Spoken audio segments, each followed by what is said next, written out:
The snow came in sideways that morning, the kind of snow that did not fall so much as attack, driving itself into the cracks of window frames and under door thresholds, and against the faces of anyone foolish enough to be outside. The wind off the high plain carried no warmth, no mercy, no suggestion that the world had ever been anything other than white and gray and bitterly, fatally cold.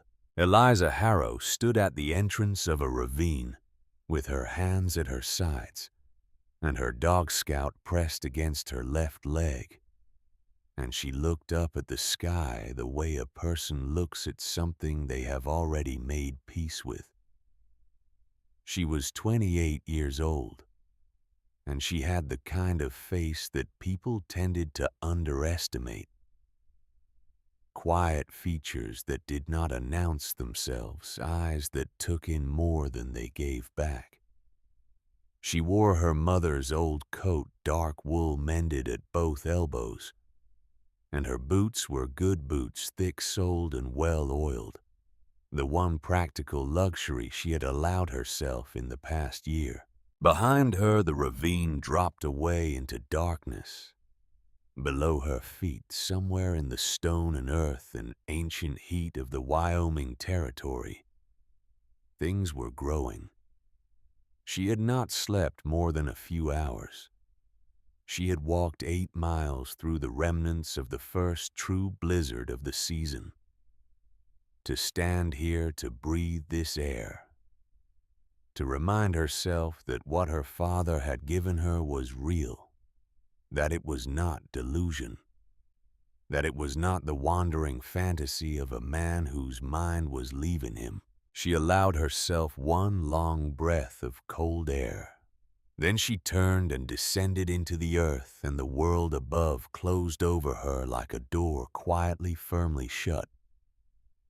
6 weeks earlier, her father had been dying. There was nothing sudden about it.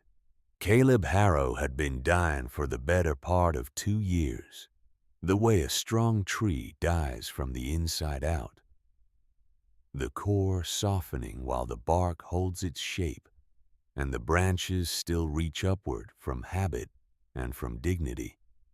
He had kept working his land until the previous spring, when the mornings began to take too much from him and the afternoons offered too little in return. By September, he had taken to his bed most days, rising only to sit in the chair by the window, where the light came in best, and where he could see the line of the mountains to the west. Eliza had been with him through most of it. She had come back to the homestead 14 months earlier, after the death of a man she had quietly loved and quietly lost, and she had found a reason to stay in the simple fact of her father's presence. They did not talk about grief, either of them. They talked about the land and the seasons and the way certain plants sent their roots deeper in drought years, as though searching for something the surface had stopped offering. They talked about the past, the way people talk about it when the future has grown uncertain, carefully, gratefully, with attention to the details that might otherwise be forgotten. Caleb Harrow had been in the way of many frontier men of his generation, a person of few words and deep convictions. He had come west from Ohio in 1858, a young man of 37 with strong hands and a stubborn belief that good land worked honestly would repay a person for every hardship it asked them to endure. He had been right about that mostly.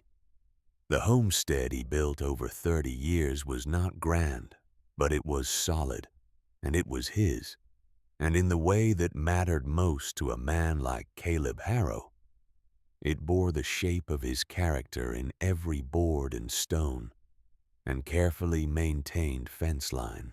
He had 4 children. Garrett was the eldest, 36, broad-shouldered and quick-eyed, a man who had inherited his father's work ethic, along with the sharpness that Caleb had sometimes admired and sometimes quietly worried about. Garrett read maps the way other men read ledgers, always looking for the angle, the advantage, the thing that others had missed, because they were not looking carefully enough.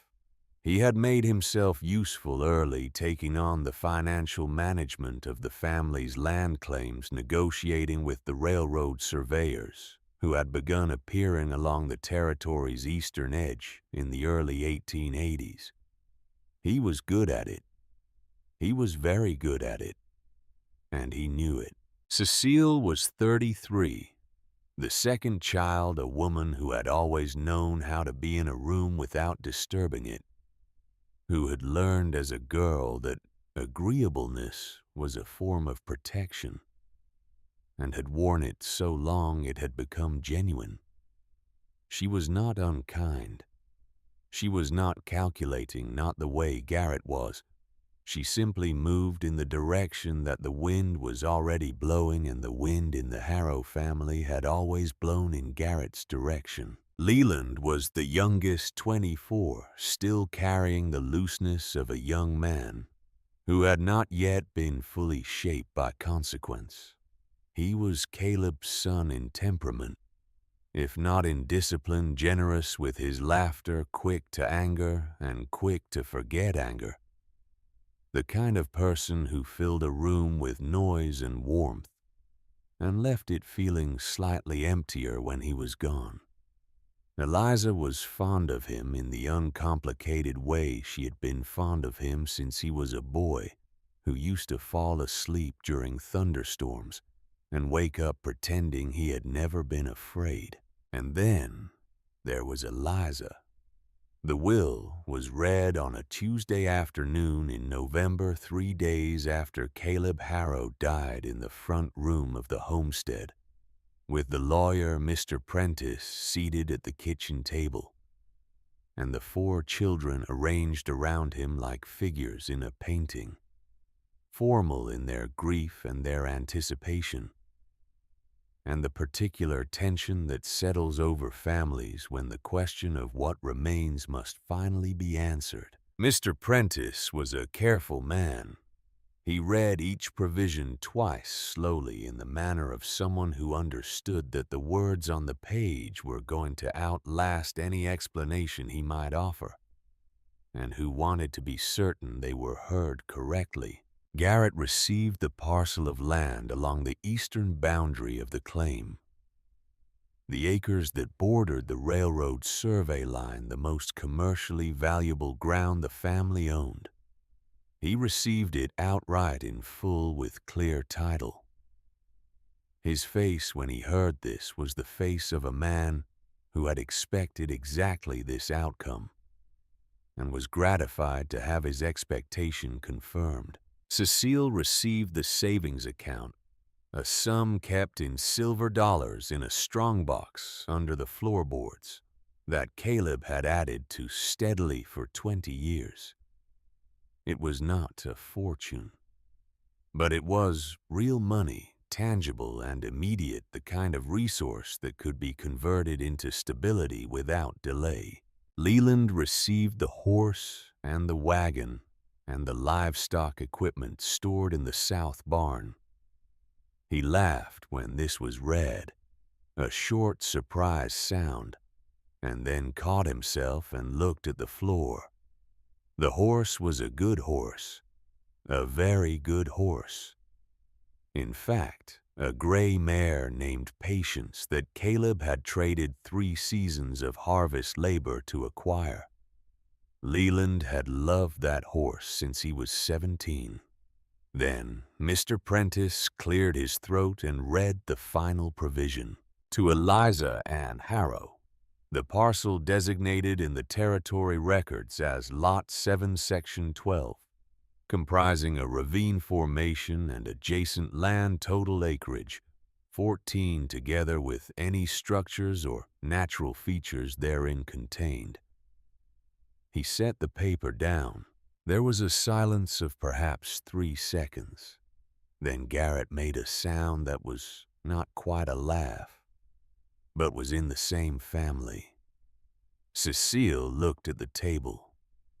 Leland, to his credit, looked at Eliza. And what passed across his young face was something complicated, something that wanted to be sympathy, but did not know how to make itself useful. Mr. Prentice produced a second sheet of paper, smaller, folded twice. He held it out toward Eliza. "A map," he said, "which accompanied the bequest per your father's instruction." Eliza took the map. It was drawn on paper that had been folded and unfolded so many times the creases had gone soft, the fibers along the fold lines beginning to separate. Her father's handwriting, which she knew as well as she knew her own, marked a single path from a landmark she recognized as the old cedar at the north end of the claim, down through a series of elevation marks to a point labeled only with an X, and a note written in the margin in ink so faded it was barely legible. She had to bring the paper close to read it. "The earth keeps its warmth for those patient enough to find it." Garrett's voice arrived before she had fully absorbed the words. He said what their father must have been thinking in his final weeks was not entirely clear to any of them, that the illness had affected his judgment, that it happened to men of his age, and no one should draw conclusions about his intentions from a decision made when his mind was no longer fully his own. Cecile said gently, and with what she believed was kindness, that Eliza was welcome in her home in town, that she should not feel obligated to maintain a claim on a ravine that the territory's own surveys had categorized as without productive value. Leland said nothing. He watched his sister fold the map and put it in the inside pocket of her coat close to her chest. And something in how she did it carefully, without ceremony, as though putting away something she intended to keep, made him go quiet in a way that was unusual for him. Eliza said thank you to Mr. Prentice and excused herself from the room. That night she sat alone at the kitchen table after the others had gone to their beds, and she lit the oil lamp and set it at the precise center of the table, and she unfolded the map and laid it flat. She had spent enough of her life in her father's company to understand that he was not a man who did things without reason. He was not a man who wasted words or gestures or intentions. Every fence post on this property had been placed where it was placed for a reason that he could explain if asked in terms both practical and foresighted. He did not make random decisions. He had never in her memory made a random decision. She looked at the map for a long time. She looked at the path from the cedar to the X. She looked at the elevation marks and the way they descended the terrain, becoming more dramatic as the path progressed. She looked at the note in the faded ink, reading it again and again, until the words were less words than a kind of texture in her mind. Then she turned the map over and held it up to the lamp. She was not sure afterward what made her do it. Some instinct, perhaps, some knowledge stored below the level of conscious thought. A memory of her father holding paper up to light in his study, checking the quality of something or looking for a marking that wasn't visible from the front. She held the map up and the lamplight came through it, and she saw what she had not seen before. Along the bottom edge of the map, pressed into the paper rather than written on it, barely visible, even in the transmitted light, were letters, small, precise, formed with the point of something harder than a pen, something that had indented the paper fibers without leaving ink. She had to angle the map several times before she could read them with certainty. Ask August Muller. He has the rest. She set the map down on the table. She put both her hands flat on the surface beside it and sat very still for a moment. The way a person sits when they have just understood something that changes the shape of everything they thought they knew. Her father had not been confused. Her father had not been wandering. Her father had been deliberate, patient, and precise.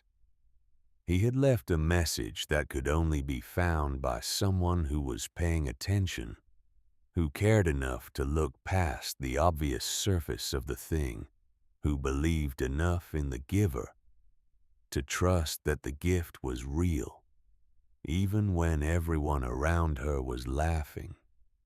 He had been waiting, she realized, to see which of his children would look past the obvious surface. She blew out the lamp and went to bed, but she did not sleep. She lay in the dark and listened to the wind and thought about her father's hands, how careful they had always been, how nothing they did was ever accidental.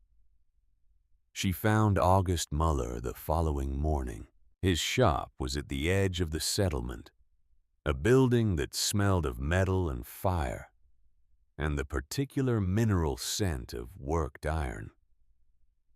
August Muller was a man of 60 or thereabouts, German-born with a beard the color of iron itself and hands that looked as though they had been carved from the same material he worked.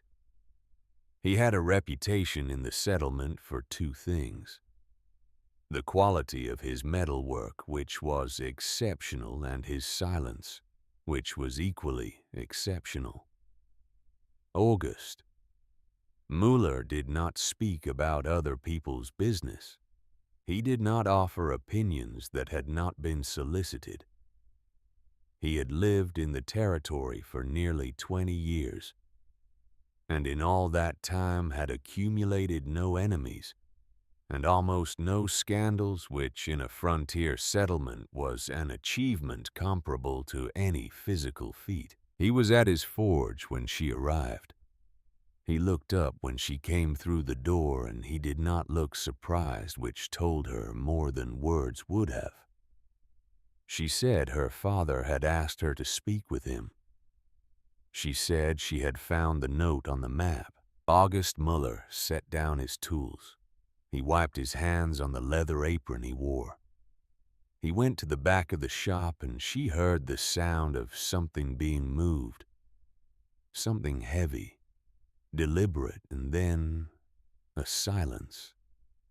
And then he came back, carrying a tin box no larger than a Bible, its surface dull with age, a small lock on the front that was well maintained and recently oiled.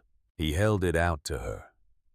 His eyes were gray and steady, and carried in them the look of a man who has kept a secret for a long time and is relieved finally to put it down. She took the box. She did not open it there. She looked at it for a moment, then looked up at August. He said, "Your father was a wise man.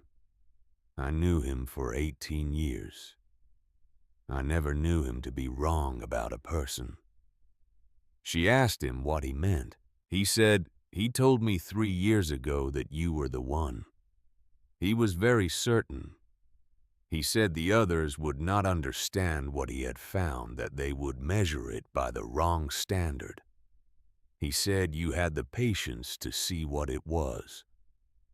She asked if he knew what was in the box. He said, "Some of it. Enough."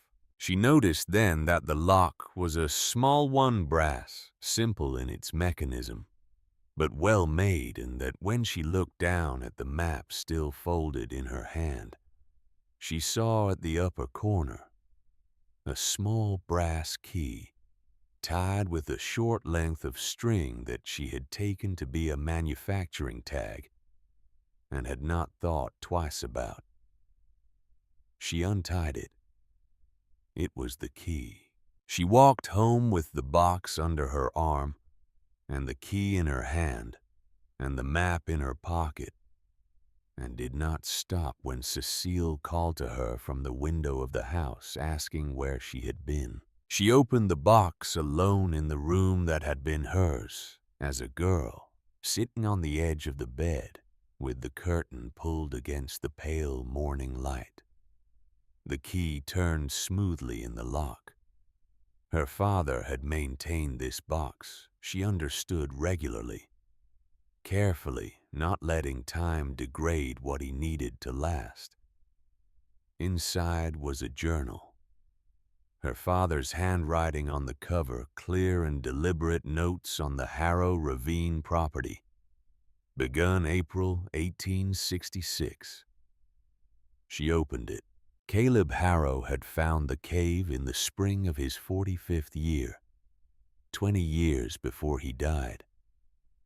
He had been following the runoff from the winter snowmelt tracing where the water went when it disappeared from the surface, following the topography of the ravine. Out of the methodical curiosity that had always been the foundation of his character. He had not expected to find anything remarkable. He had been looking, he wrote in those early pages, simply to understand the land he owned, to know every feature of it, the way a craftsman knows every dimension of his workshop. What he found had stopped him completely. The cave entrance was set into the eastern wall of the ravine, at a point where the path narrowed and the stone rose in a vertical face that most people would have turned back from. He had not turned back. He had found handholds in the rock and descended, and when he reached the bottom and turned toward the darkness in the stone face, he felt it before he saw it. Warmth. Not the residual warmth of sun-heated rock which fades quickly after dark. Something deeper. Something that came from within the stone itself. A constant, quiet breath of heat that did not fluctuate with the time of day or the season of the year. He had gone in with a lantern, and what he found inside he described in the journal with the careful, precise language of a man trying to accurately document something he did not yet fully understand. A main chamber, he wrote, approximately the size of a large barn, ceiling height sufficient to stand without discomfort. Mineral formations along the walls displaying colors not seen at the surface, and in the center of the chamber a pool. The water was clear. He could see the bottom pale stone smoothed by centuries of movement, and when he put his hand to the surface, the heat came up at him with such gentleness and such consistency that he sat beside the pool for what he later estimated was an hour, simply experiencing the fact of it. He was a practical man. Once the shock of discovery passed, he began to think practically. He knew enough of geological literature to understand what he was likely dealing with. Water heated far below the surface by the Earth's own internal processes, rising through fractures in the bedrock, feeding this pool, maintaining this chamber at a temperature that bore no relationship to whatever was happening in the air above. He returned to the cave 4 more times that spring before he told anyone. On each visit, he brought something, a candle to test the air quality, a thermometer borrowed from the settlement's doctor under the pretense of needing it for a sick animal, a handful of soil from his garden to compare against the dark, rich earth he found near the pool's edge.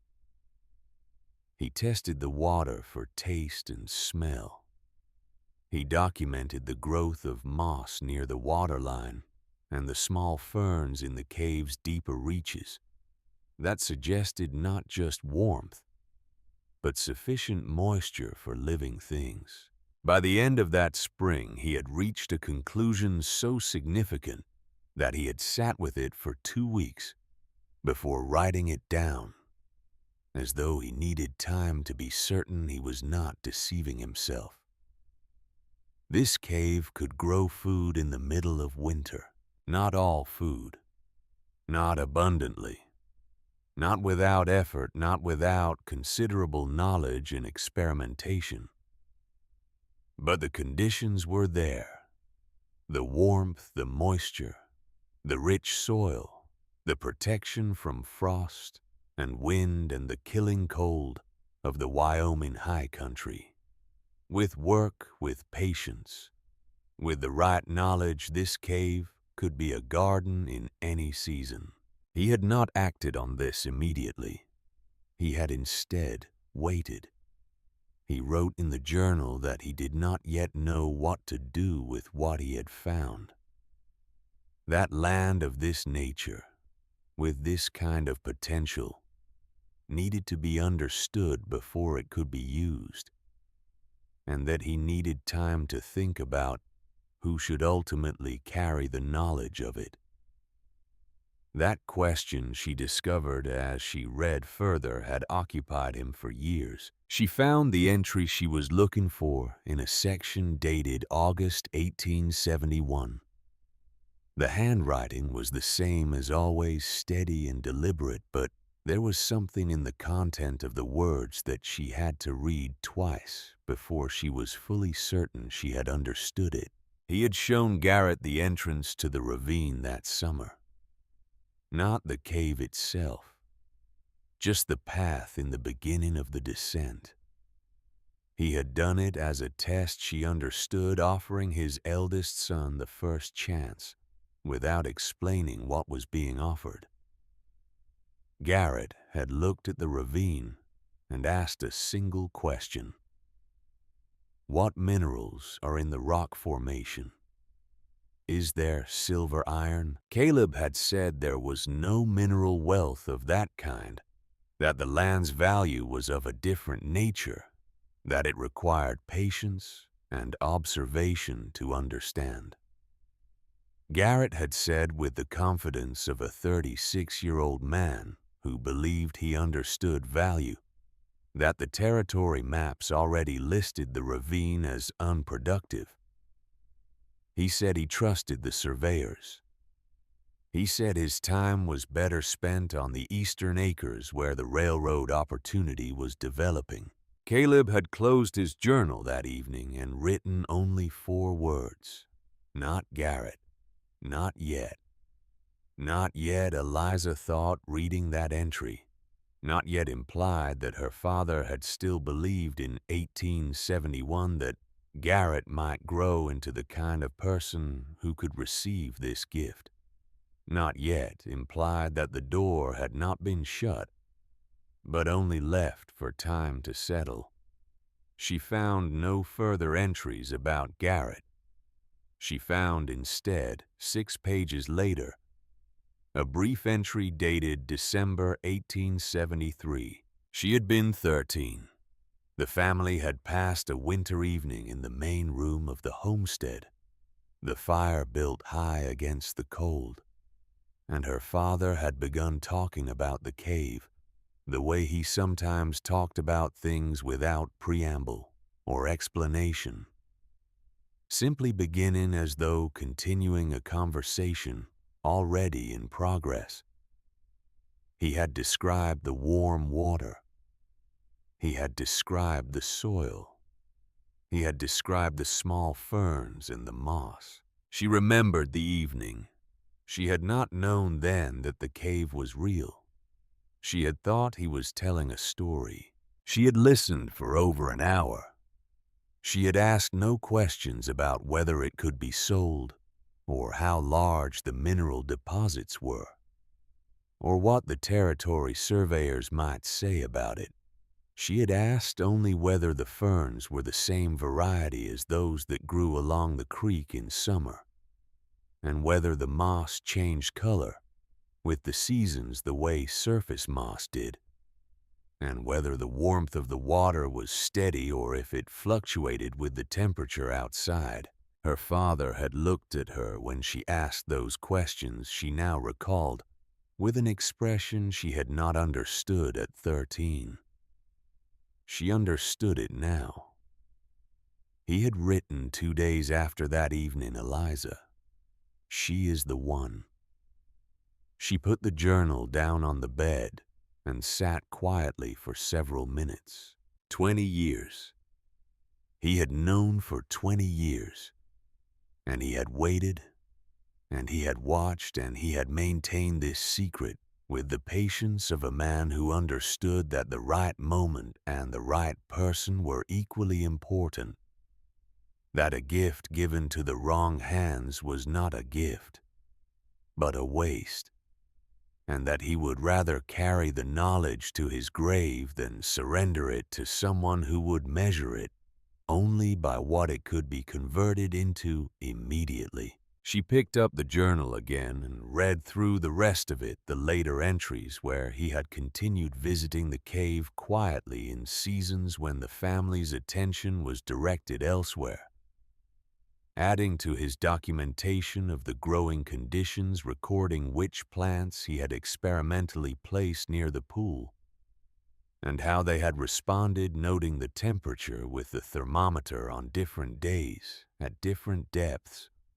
of the cave, building a record that was, she realized, something very close to a scientific document. He had grown potatoes successfully in the cave soil in the winter of 1879.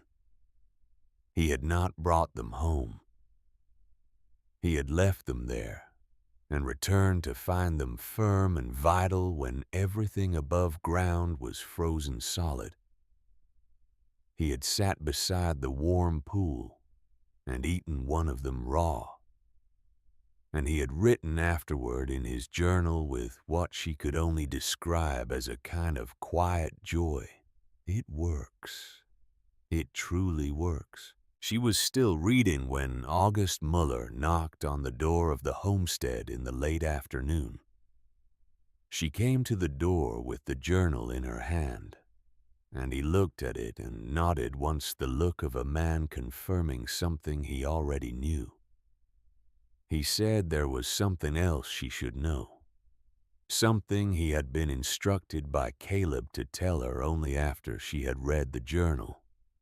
She asked him to come in. He sat at the kitchen table, the same table where the will had been read 3 days earlier, and he told her in the straightforward manner of a man who had practiced difficult conversations by simply having them, that 2 weeks before Caleb died, Garrett Harrow had approached a land investor named Croft, who was working out of Cheyenne on behalf of the railroad consortium developing the eastern Wyoming corridor. He had approached this man about selling the family's land, all of it, not just his own parcel. All of the Harrow claim, including the 14 acres of ravine that he believed, as did everyone else at that time, to be worthless. He had packaged it as a single sale, reasoning that the useless ravine land would cost him nothing to include, and might add a small premium to the overall transaction by presenting a larger total acreage. The deal had not gone through. Croft had looked at the survey maps and determined that the ravine formation made development of a contiguous parcel impractical. It complicated access, created liability, and added no productive value. He had declined. Garrett had not mentioned this to anyone. He had not mentioned it to his father, who August believed had either known through other means or died without knowing. He had not mentioned it to his siblings. He had allowed the will to be read and had accepted his portion with the manner of a man who had never considered taking anything beyond what was offered to him. Eliza listened to all of this without expression. August said he was sorry. He said he knew it was difficult to hear. She said it was not difficult. She said it was simply true, and that truth, however uncomfortable, was preferable to ignorance. What she felt sitting at that table was not anger. She had expected perhaps to feel anger when confronted with evidence of this kind, with proof that her brother had acted in bad faith while their father was still alive, that he had been willing to sell the land that would eventually be hers, without asking her, without telling her, without considering that she might have any standing in the matter. She had expected anger. What she felt instead was a particular kind of clarity, the kind that comes when a complicated picture suddenly resolves into a simple one. Garrett had not laughed at her inheritance out of surprise or casual cruelty. He had laughed, she now understood, partly because he had already tried to sell that land and failed. And the memory of that failure was still tender, and reducing her inheritance to a joke was a way of managing his own embarrassment. It was not precisely malice. It was something smaller and sadder than malice. It was a man protecting himself from the knowledge that he had misjudged something by insisting that the thing he had misjudged had no value. She thanked August. She asked him before he left how long he had known about the cave. He said Caleb had told him about it in 1880, when he needed help sourcing an old iron stove from an abandoned miners' camp nearby, and required someone with the physical capability to help him move it. He said they had carried the stove down into the ravine together, and he had seen the cave for the first and only time. He said he had not gone in. She asked why. He said, "Because your father made it clear it wasn't mine to see. I helped him with the stove, and I respected his privacy. He had earned that." She asked him if he would help her again, with what she intended to do. He looked at her for a long moment with those gray eyes that gave very little away, and then he said, "Yes, whatever you need. Your father asked me to be useful to you, and I intend to be. Intend." She went to the cave for the first time 4 days after the will was read, on a cold morning that had not yet made up its mind about snow, the sky, the flat white of undecided weather. She went with Scout, who had been her dog for 6 years, a gray and white animal of medium size and exceptional temperament, whose calm in any situation had always seemed to her less like an absence of perception and more like an abundance of it. Scout understood things. She had always believed that. The path from the old cedar to the ravine entrance was exactly as her father's map described it, and she descended carefully, finding the handholds in the rock face that the journal had referenced, the path, narrow and demanding but passable, for someone who paid attention and did not rush. Scout managed the descent with an ease that she found both impressive and reassuring. He reached the bottom before she did, and waited, looking up at her with patient, level eyes. The cave entrance was there, a dark opening in the stone face, taller than a man, the edges roughened by centuries of weather and frost. But the opening itself steady and permanent, looking as though the hillside had always contained it and was not surprised to be discovered. She stopped at the threshold and felt it. The warmth. It came from within, steady and quiet, not the sudden exhalation of a confined space on a warm day, but something more fundamental. something geological, something that came from depths she could not reach and had been sustained by forces that preceded her by 100,000 years. It came at her face like the breath of something vast and old and entirely indifferent to human concerns, not unkind, simply ancient, simply constant, simply there. She lit her lantern and stepped inside. The chamber was everything her father had described, and also more than she had imagined, because no description of a place can fully account for the experience of being inside it. The way the walls curved away from the entrance and the ceiling rose higher as you moved inward. The way the mineral deposits in the stone caught the lantern light in colors that had no business being this deep underground pale blues and quiet grays. And in one section along the northern wall, a streak of something darker. That might have been iron or might have been something else entirely. She walked slowly. Scout walked beside her, his claws making small sounds on the stone, his nose working at the air with focused concentration. The pool was where her father had said it would be, 20 strides from the entrance, roughly centered in the main chamber.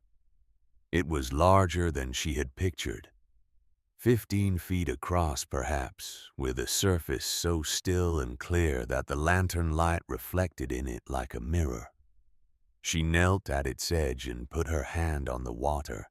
The heat came up through her palm and into her arm, and she felt her throat tighten unexpectedly, not from the warmth itself, but from the force of what the warmth meant, from the full weight of understanding coming all at once, that her father had been right, that this was real, that the thing she had been told was worthless was, in fact, the only thing in the inheritance that could not be lost to a drought or a market collapse or a surveyor's revised estimate. The earth keeps its warmth for those patient enough to find it. She touched the water for a long time. Then she stood and turned the lantern toward the soil near the pool's edge. He had been right about that too. The earth here was dark, finer than surface soil, rich with the minerals deposited by the warm water over countless years, soft enough to take the impression of her fingers when she pressed them in moist, without being sodden. She lifted a handful to her nose and breathed in the smell of it. That deep compound living smell that good soil has, the smell of decomposition and regeneration happening simultaneously.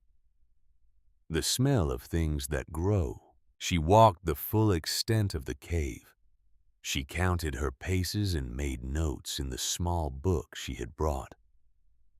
The main chamber was exactly as her father had documented.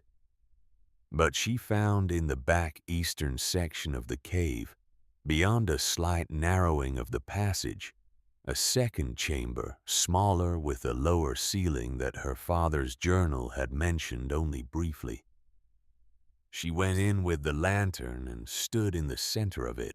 The warmth was stronger here, the air more humid, the walls showing more substantial mineral buildup than in the main chamber. There was soil along one entire wall, deep and dark, and along the back of the space the stone had fractured in a way that created narrow ledges, natural shelving, the kind of structure that a person with practical thinking would immediately want to put to use. She stayed in the cave for 4 hours that first visit, until the lantern oil ran low, and Scout began to move toward the entrance with the polite insistence of a creature that understood exit strategies. She documented everything she could. She made measurements and sketches and notes about the soil composition, and the temperature at different points in the chamber, which she estimated by the feel of the air against her bare forearm, in a method her father had used himself and written about in the journal. When she climbed back up out of the ravine and stood again in the flat white light of the Wyoming afternoon, she felt changed in a way that was difficult to name precisely, not triumphant, not vindicated. Those were words that required an audience, a performance, a need to be seen as having been right. She felt none of that. What she felt was purposeful. There was a thing to be done here. A difficult thing, a physical thing, a thing that would require knowledge she was still acquiring and effort she was prepared to give, and a patience that would be tested repeatedly by the sheer indifference of the work itself. Growing things was not an act of will. It was an act of sustained attention. You could not force a root to extend itself or command a leaf to unfurl. You could only create conditions and then wait, and then pay attention, and then adjust, and then wait again. She had been her whole life good at waiting. She spent the following week making plans.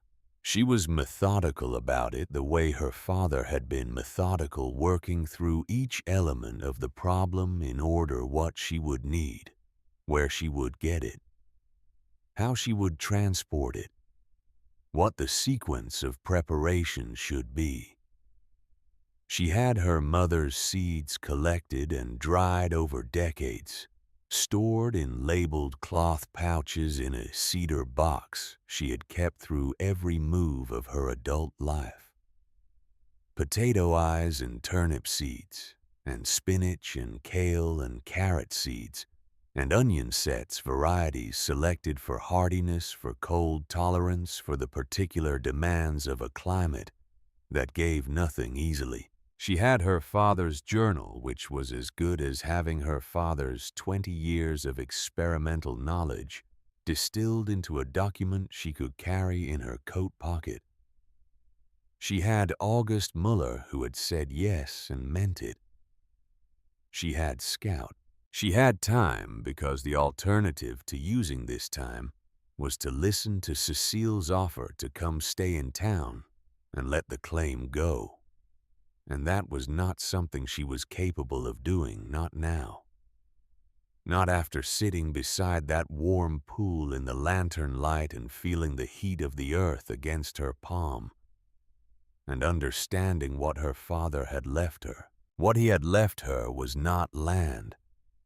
It was not money or a horse or a parcel with a favorable position relative to the railroad survey. Those things could be taken.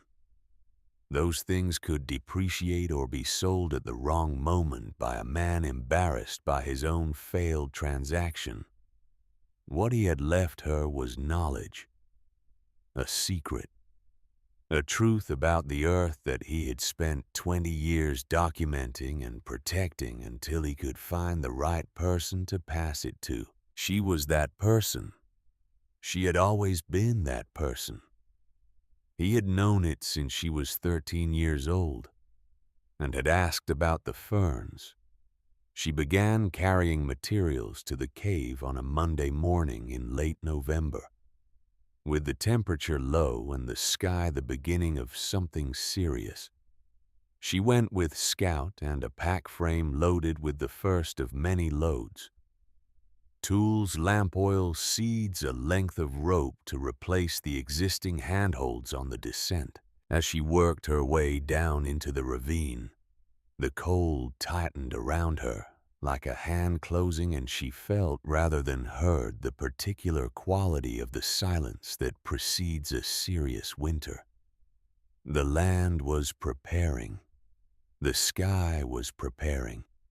Every living thing above the surface was drawing itself inward and downward, conserving, protecting, waiting for what was coming. She descended into the warmth of her father's cave and set down her pack, and looked at the quiet surface of the pool and the rich, dark soil along its edge, and she rolled up her sleeves.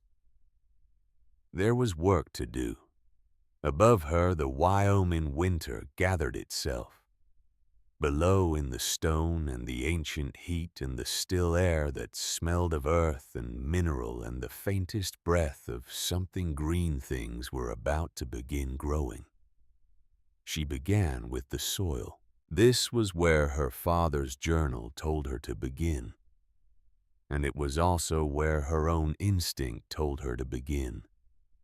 And she had learned over the course of her life that when knowledge and instinct pointed in the same direction, the wisest thing a person could do was move without hesitation. The soil near the pool's edge was already rich, already workable, already alive in the way that good soil is alive, teeming with the invisible processes of decomposition and renewal that most people never think about because they cannot see them.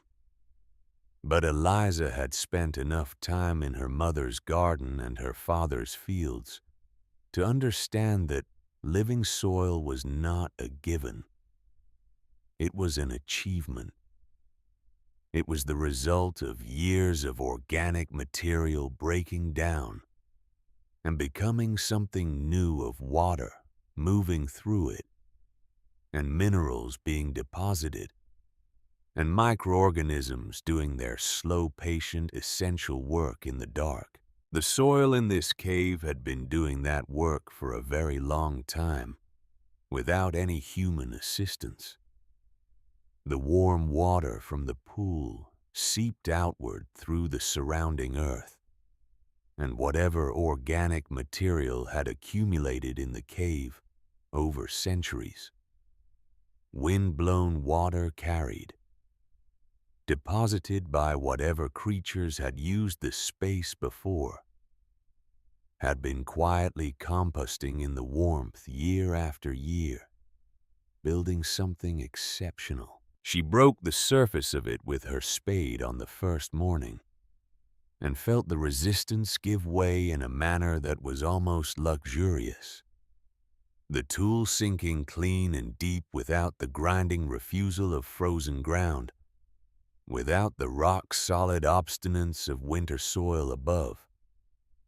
She turned it and smelled it and worked it between her fingers, and felt within it the specific quality that experienced growers learn to recognize as readiness. The willingness of the earth to receive what you put into it and give something back in return. She spent the first 2 days simply preparing the ground. She extended the workable area outward from the pool's edge in measured sections, working methodically from south to north, turning the soil and breaking the larger clods and incorporating the composted material she had begun hauling down from the surface in the canvas bags she had sewn during those planning days at the homestead. She mixed in ash from the homestead fireplace, which she carried wrapped in oilcloth to keep dry during the descent, and a small amount of manure she had gathered from the barn, also sealed carefully against the cold. These were the same amendments her mother had always used in the kitchen garden, and her mother had grown more food in poor ground than any other woman in the settlement's history, which Eliza had always attributed less to luck than to her mother's absolute refusal to skip the foundational steps that less patient gardeners were inclined to abbreviate. Scout spent these first days conducting his own methodical survey of the cave. He moved through it with his nose at floor level, pausing at intervals, cataloging whatever information the stone and soil offered in scent form. He showed no distress, no alarm, no suggestion that the cave presented anything threatening. This mattered to Eliza in a way she would have found difficult to explain to anyone who had not lived closely with an animal. of Scout's particular temperament. He was not an excitable dog. He did not bark at shadows or panic at unfamiliar sounds. When he was calm, it meant there was nothing to be uncalm about. By the third day she was planting, she began with the potatoes, pressing the eyes into the prepared soil. At careful intervals, covering them to the correct depth, working from memory, and from the detailed notes in her father's journal, which she had read so many times by this point, that large sections of it had transferred themselves into something closer to instinct than recollection. Her father had found in his experimental winter of 1879 that potatoes planted near the pool's warmth, but not directly adjacent to it in soil that was warm but not saturated, tended to develop more robustly than those planted at the extremes of either condition. She had noted this. She planted accordingly. The spinach and kale went into the section closest to the entrance, where a faint thread of daylight came down from the ravine above during the midday hours, thin as a rumor but present.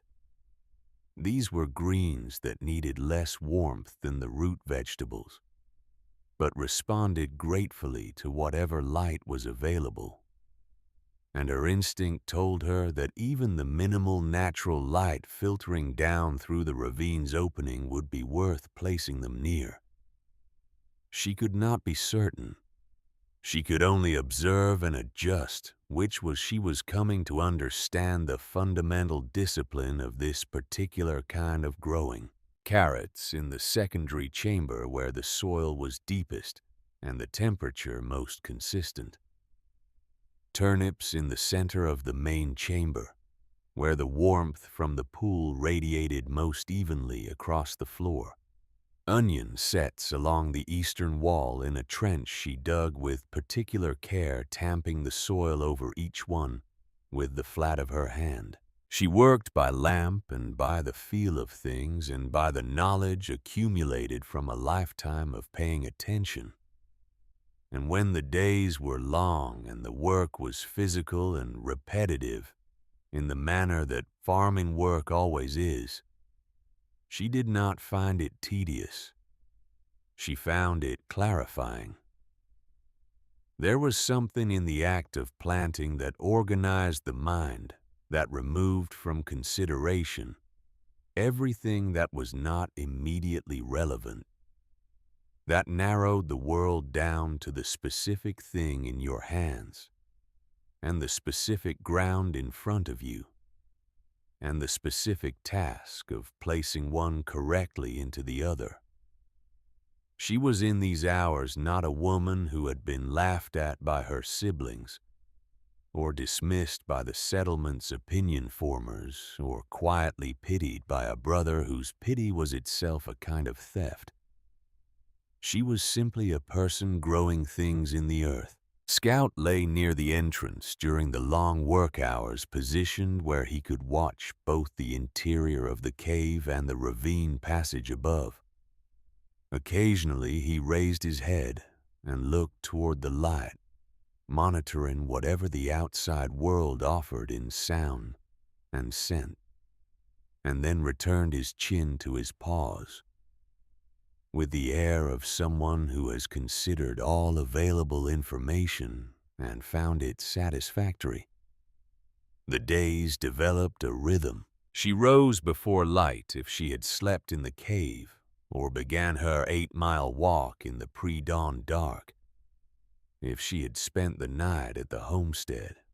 She worked the garden in the morning when her energy was highest, doing the physical tasks, the digging and carrying and building of the stone and salvaged timber shelving along the cave's walls, where she intended to dry herbs and store harvested vegetables. In the afternoons, she made her observations, checking the soil moisture, looking for the first signs of germination, noting the temperature in the different sections of the cave, with the thermometer she had retrieved from her father's study. In the evenings, she wrote in the small notebook she carried, recording everything she had seen and done, adding to the document her father had started building on his 20 years of observation. With her own accumulating knowledge, she was alone largely, but she was not lonely. There is a difference, though. It is a distinction that can only be understood from the inside by those who have experienced both conditions. Loneliness is an absence that aches.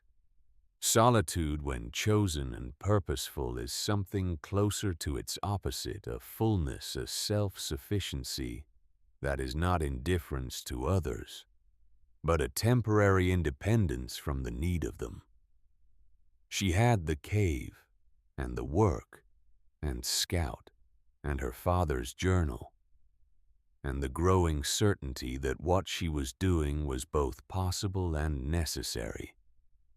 That was sufficient. It was in the third week that the first green appeared. She nearly missed it.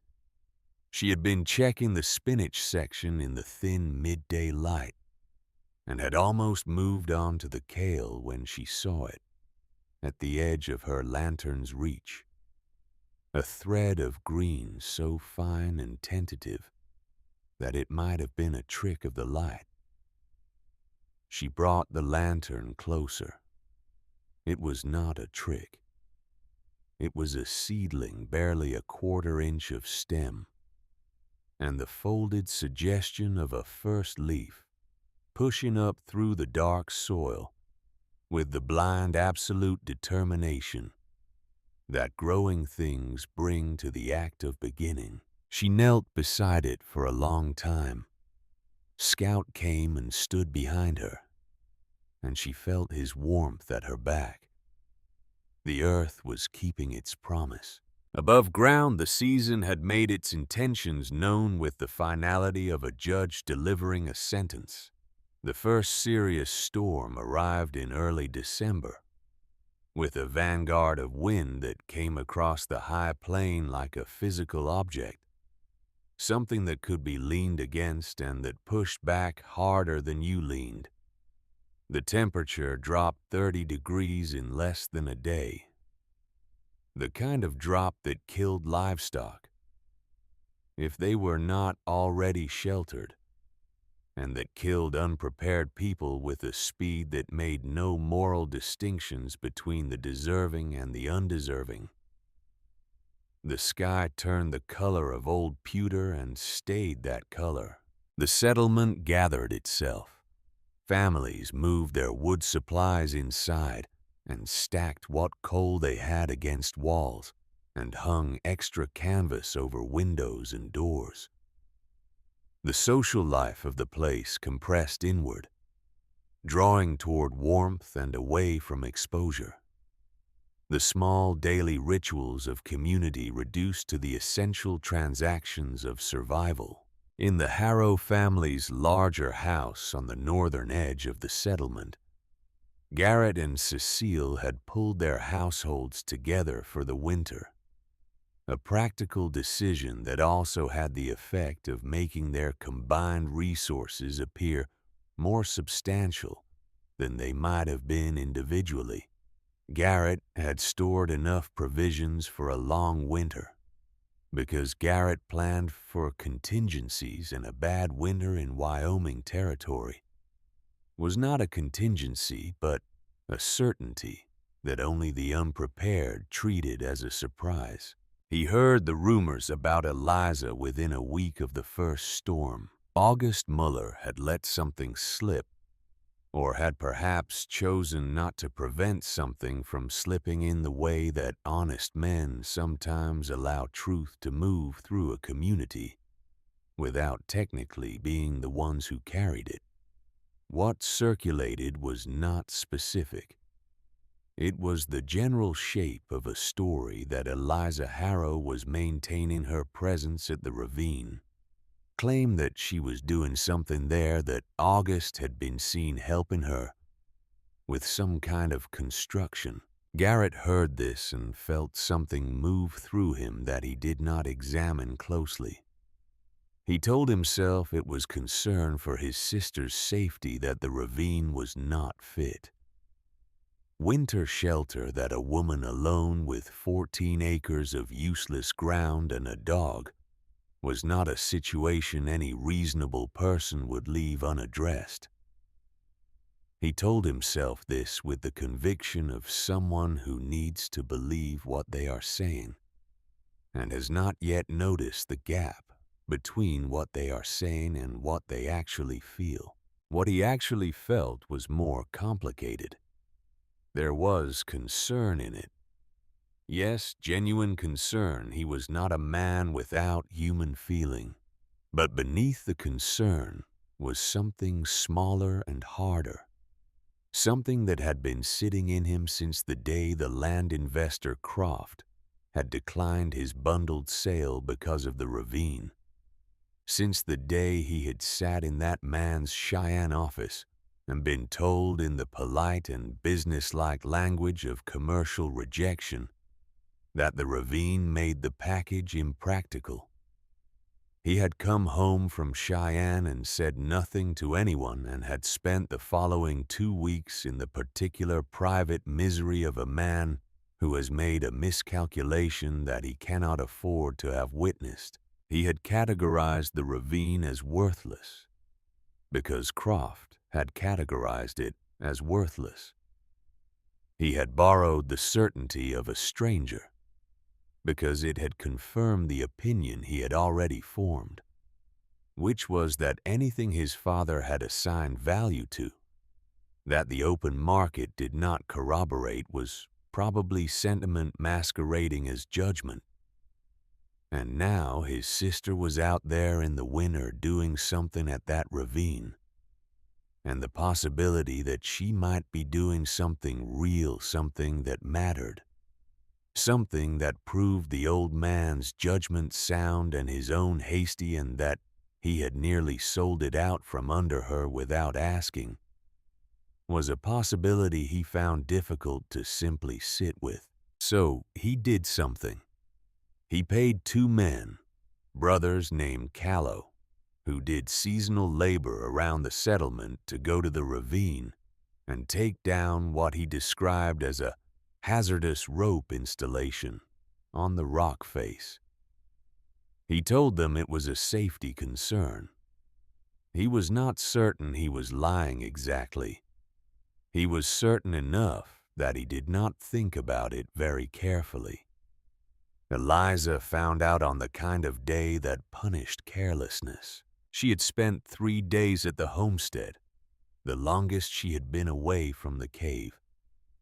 Since she began the project, occupied with tasks that required the homestead's resources, patching and oiling the gear bags, reviewing her father's journal against her own notes, making adjustments to her planting plan based on what she had observed in the first weeks.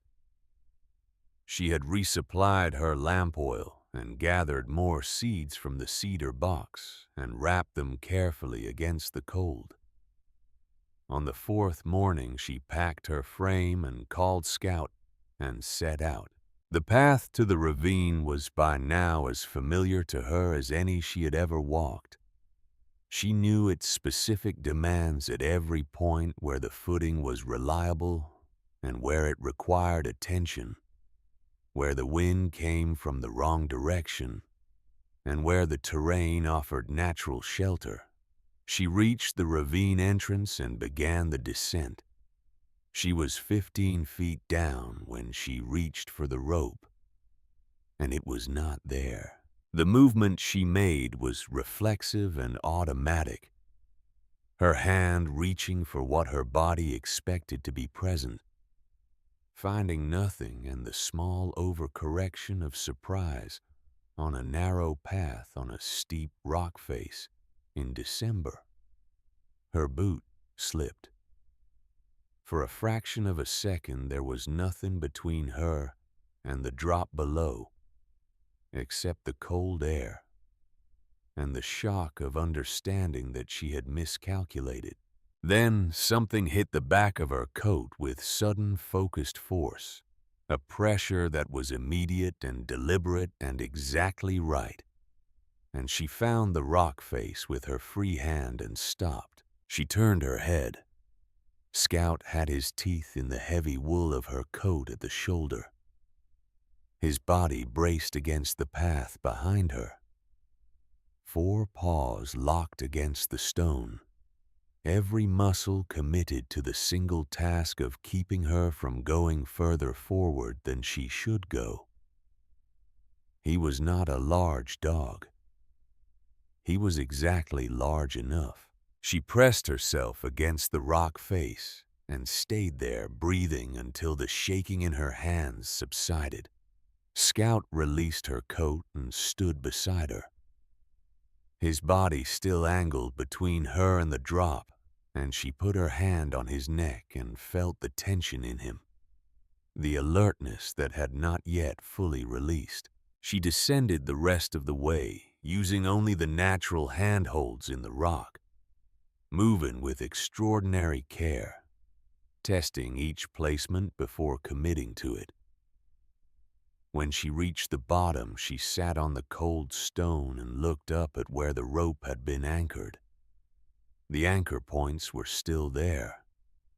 The rope was gone. It had not frayed or failed. It had been deliberately removed. She sat with this knowledge for a long time. What she felt was not what she had expected to feel in a moment like this. She had expected, if such a moment ever came, something hot and immediate, the clean burn of anger, the forward momentum of outrage. What came instead was something much quieter, and in its quietness much more substantial. It was the feeling of understanding something completely. She understood her brother now in a way that the reading of journals and the hearing of second-hand accounts had only approximated. She understood that the rope had not been removed because he hated her, or because he was deliberately malicious in the way that people who have decided to cause harm are malicious.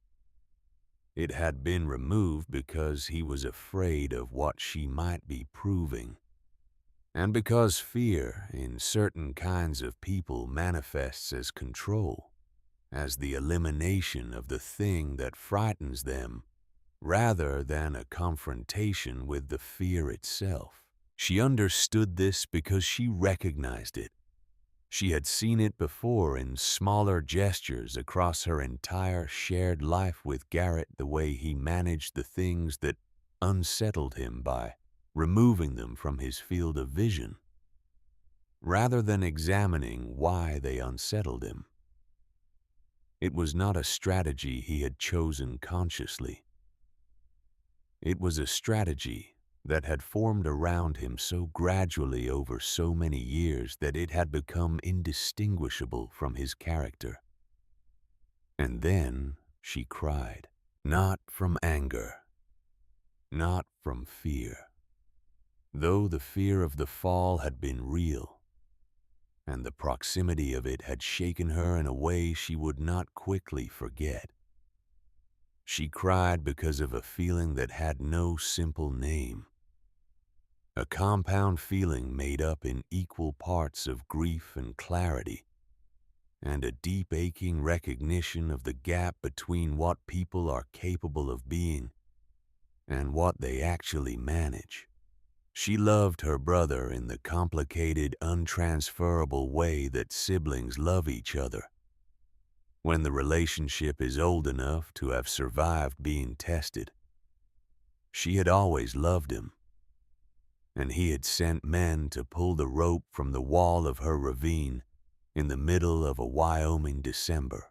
Scout pressed against her side, and she put her arm around him, and they sat in the cold at the bottom of the ravine for a time that she did not measure. Then she stood.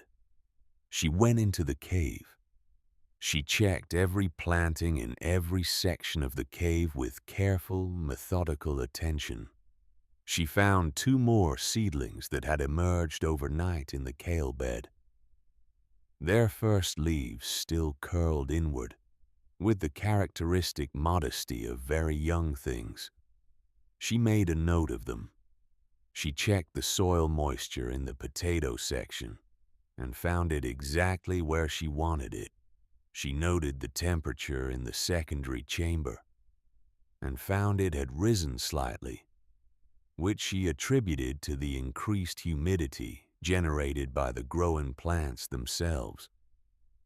A feedback effect her father had described in his journal as something that developed over time as the cave's ecosystem became more complex. She ate her midday meal sitting on the stone beside the warm pool, watching the still surface of the water catch the lamplight and throw it back, softened and diffuse, and she thought about what to do. She went up and out of the ravine by a route she had identified in her initial explorations as a secondary exit, a more gradual slope to the north that required no rope, but took considerably longer. She went to August Muller's shop in the settlement and told him what had happened, not in detail, not with emotion, simply as a factual account. August listened. His expression did not change. He said he would help her install a replacement system on a secondary section of the rock face that was less visible from above, and used anchor points that were recessed into natural crevices in the stone. He said he would do it the following morning. She said, "Thank you." He said, "Your father knew this would not be easy. He told me so. He said whoever he gave the cave to would need to be harder than the work. He thought you were." She went back to the cave that afternoon and did not speak of it again.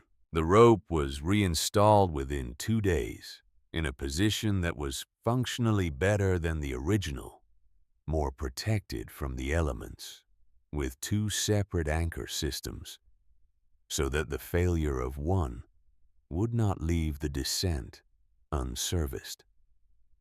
August worked with the quiet efficiency of a man for whom structural problems were simply problems to be solved. And when the work was done, he looked at it for a moment, tested it twice with his full weight, and said it would hold. December deepened. The blizzard came with a ferocity that revised everyone's understanding of what Wyoming winter was capable of. It arrived in the 3rd week of December, not as a gradual escalation, but as an immediate and total transformation of conditions. The wind came first, a sustained roar that was not the gusting of ordinary winter wind, but a continuous pressing force that found its way through every gap and seal and drove the cold into spaces that had previously been warm. The temperature dropped with a speed that felt personal, felt directed as though the landscape itself had decided to be done with the compromise of merely cold, and had committed entirely to something that required a different vocabulary. The snow that followed the wind was unlike ordinary snow. It did not fall. It moved horizontally, driven by the wind into walls of white that erased landmarks and redrew the territory as a single featureless plane of cold.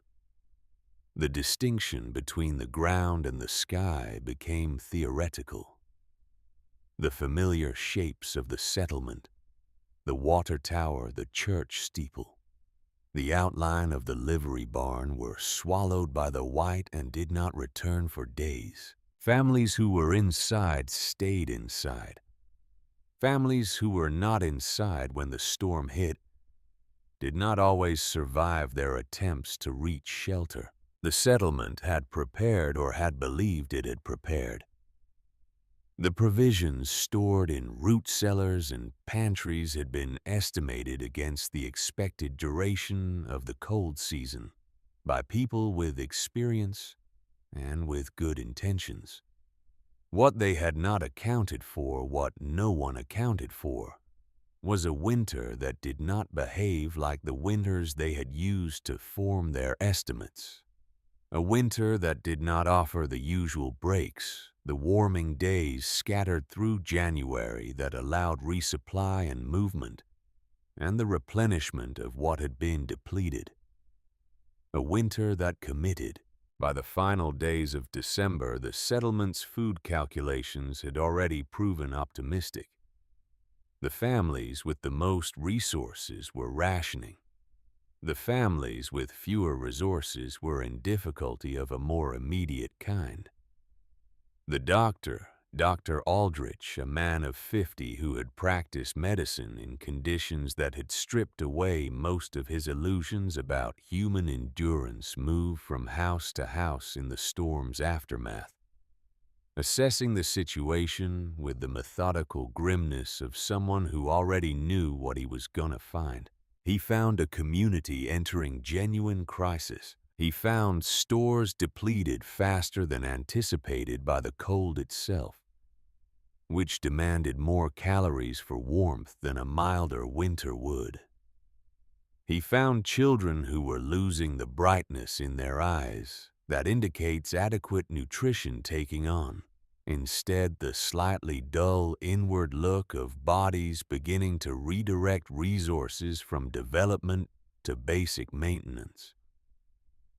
He found elderly residents with the early signs of what he recognized from his training and his experience as nutritional deficiency, the subtle but unmistakable indicators that a body is not receiving what it requires to function correctly. He found in 2 households on the settlement's eastern edge conditions severe enough that he knew with the cold certainty of clinical judgment that the next month would see deaths if things did not change. He could not change the weather. He could not conjure provisions from the frozen ground.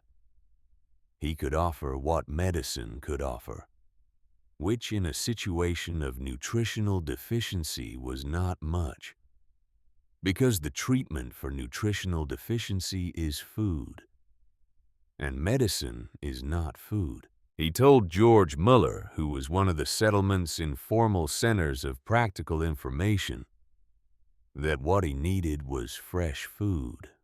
Not preserved, not dried, not the salt pork and hardtack that were sustaining the community through the worst of the cold.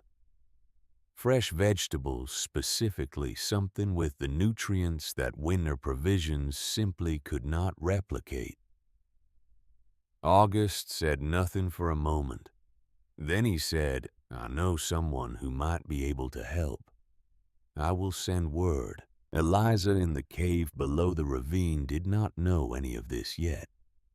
She was aware that the storm was serious, aware that the conditions above were severe, because she climbed out of the ravine every 3 days to check the surface conditions and take stock of what the world above was doing.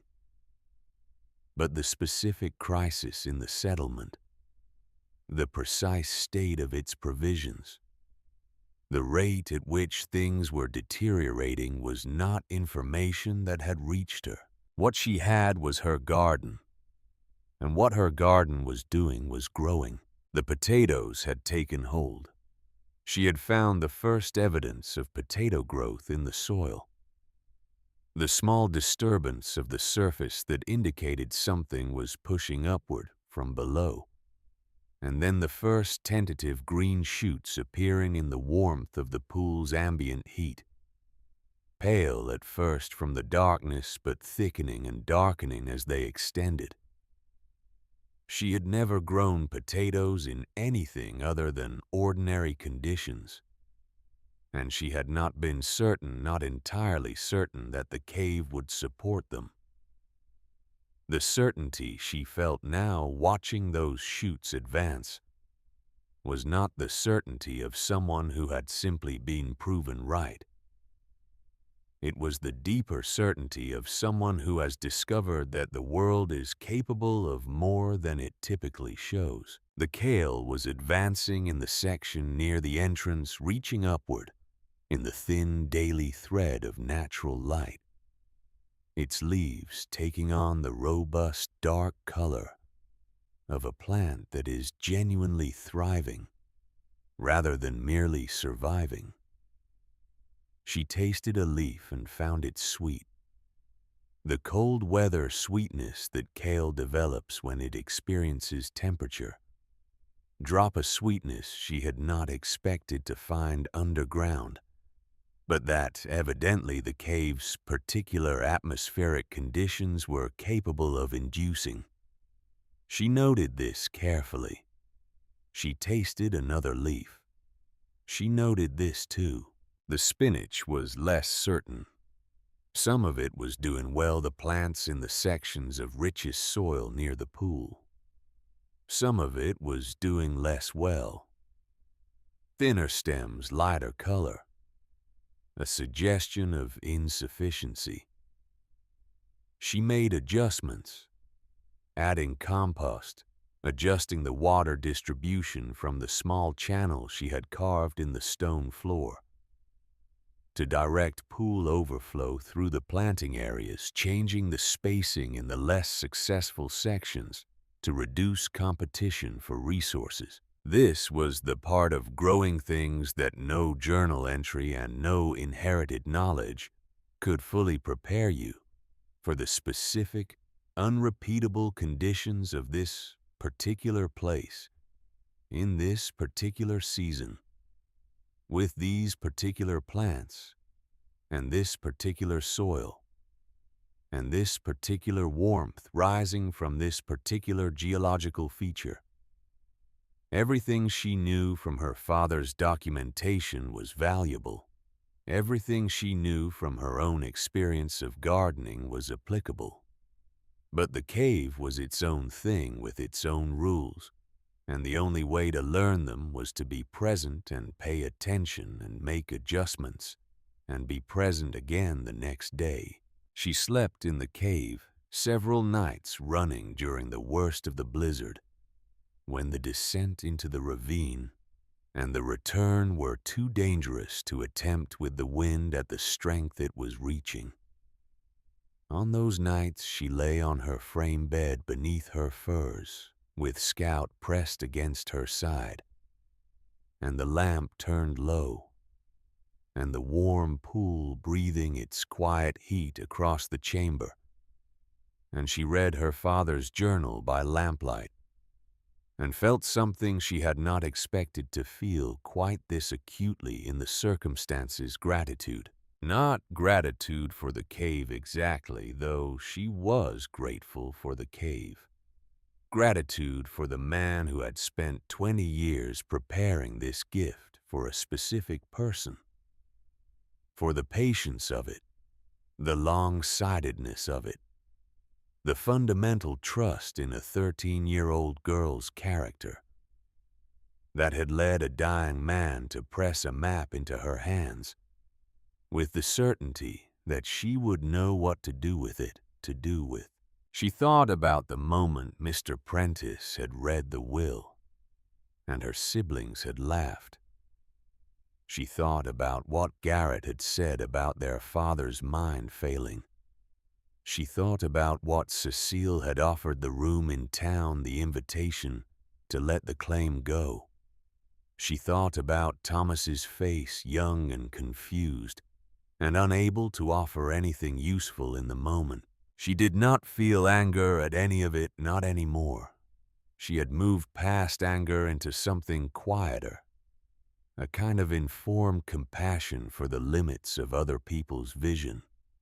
They had seen a map and a ravine and a dying man's words and had measured them by the standards they had always used to measure things. and by those standards the measurement came out worthless. They were not wrong by their own logic. Their logic was simply insufficient for this particular situation. She fell asleep one of those nights, with the journal open on the bed beside her, and the lamp burning low and the sound of the wind remote and muffled filtering down through the ravine from the world above. It was on the 6th day that she found the alcove. She had been working in the secondary chamber, the smaller space at the back of the cave, extending the carrot beds along the far wall when her lantern's edge caught something in the stone that she had not noticed before.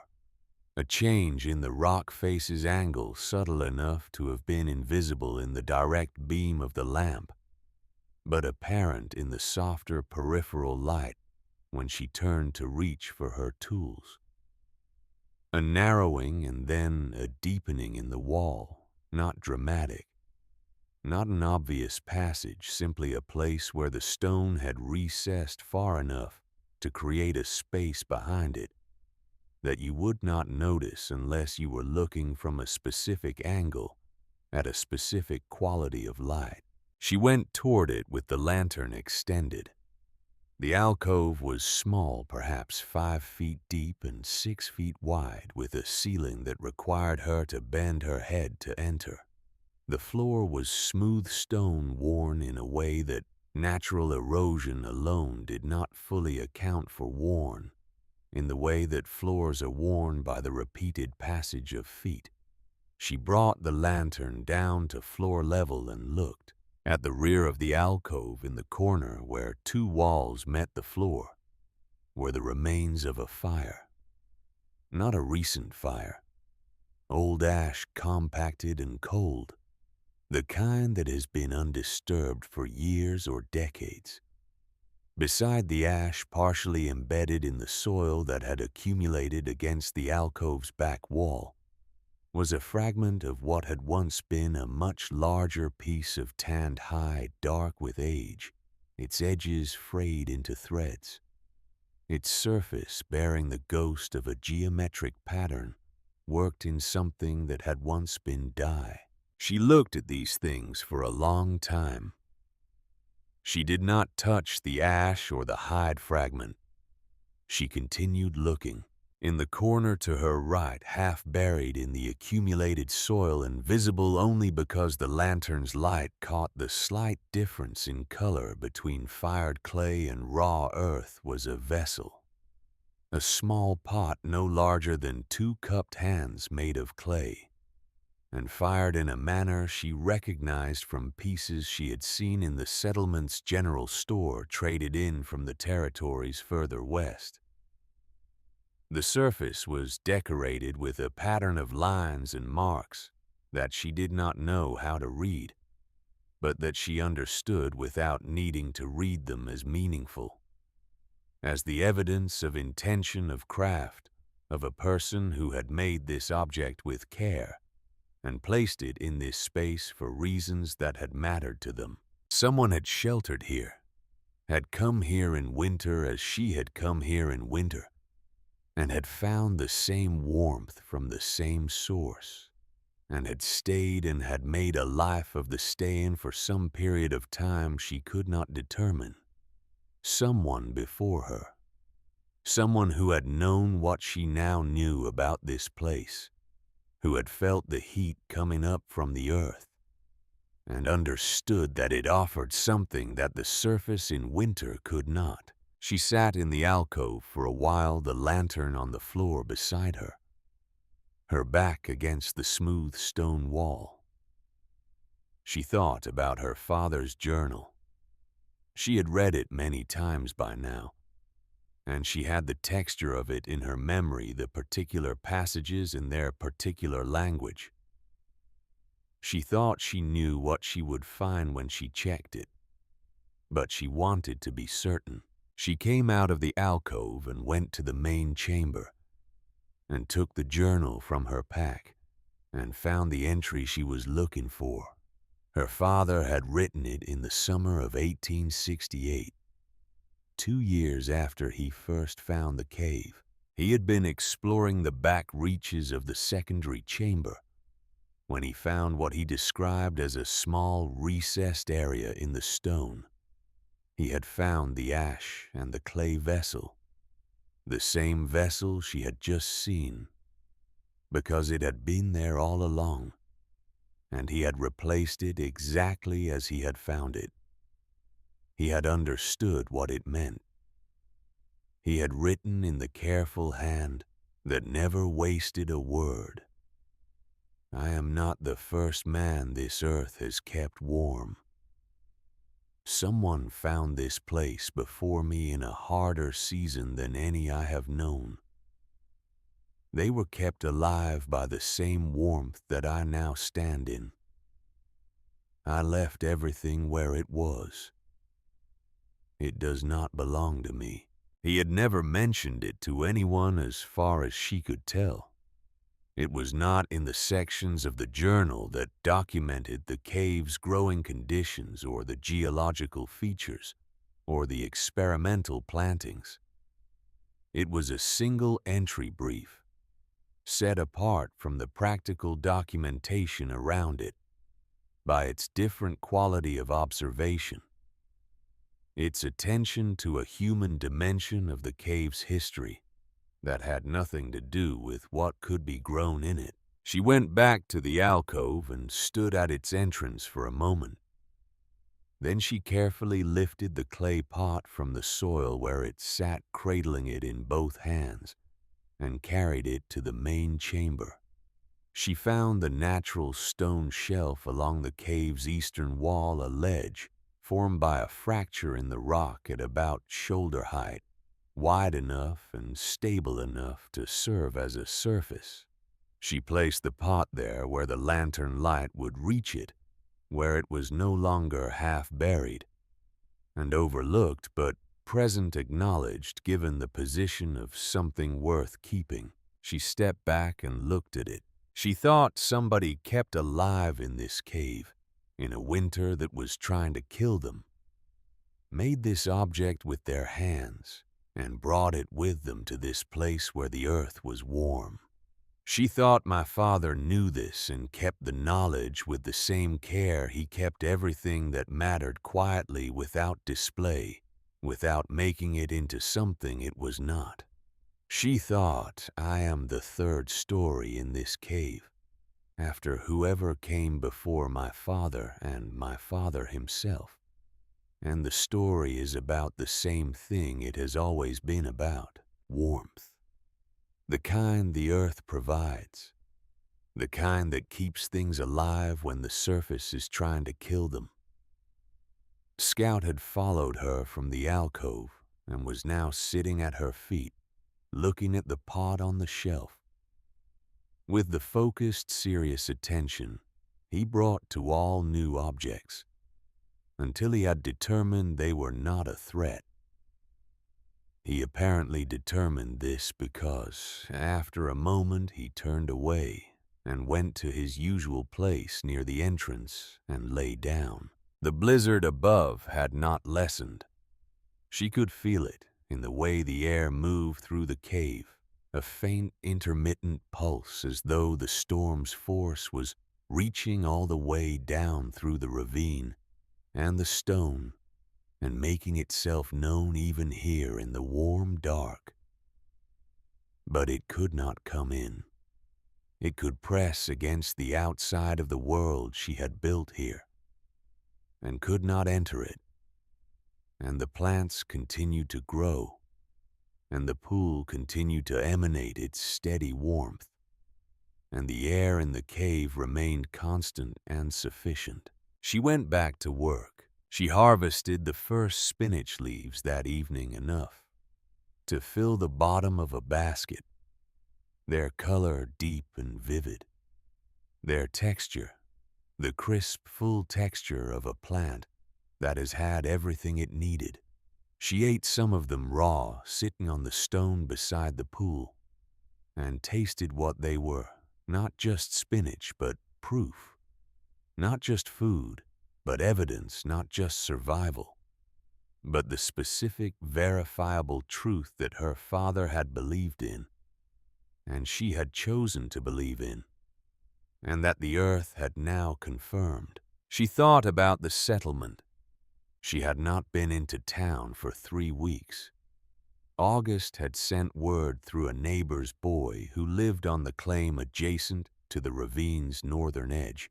A short note in August's economical handwriting: settlement is struggling. Provisions are running low. Dr. Aldrich says fresh food is needed. When you are ready. She folded the note and put it in the journal beside the entries that mattered most to her.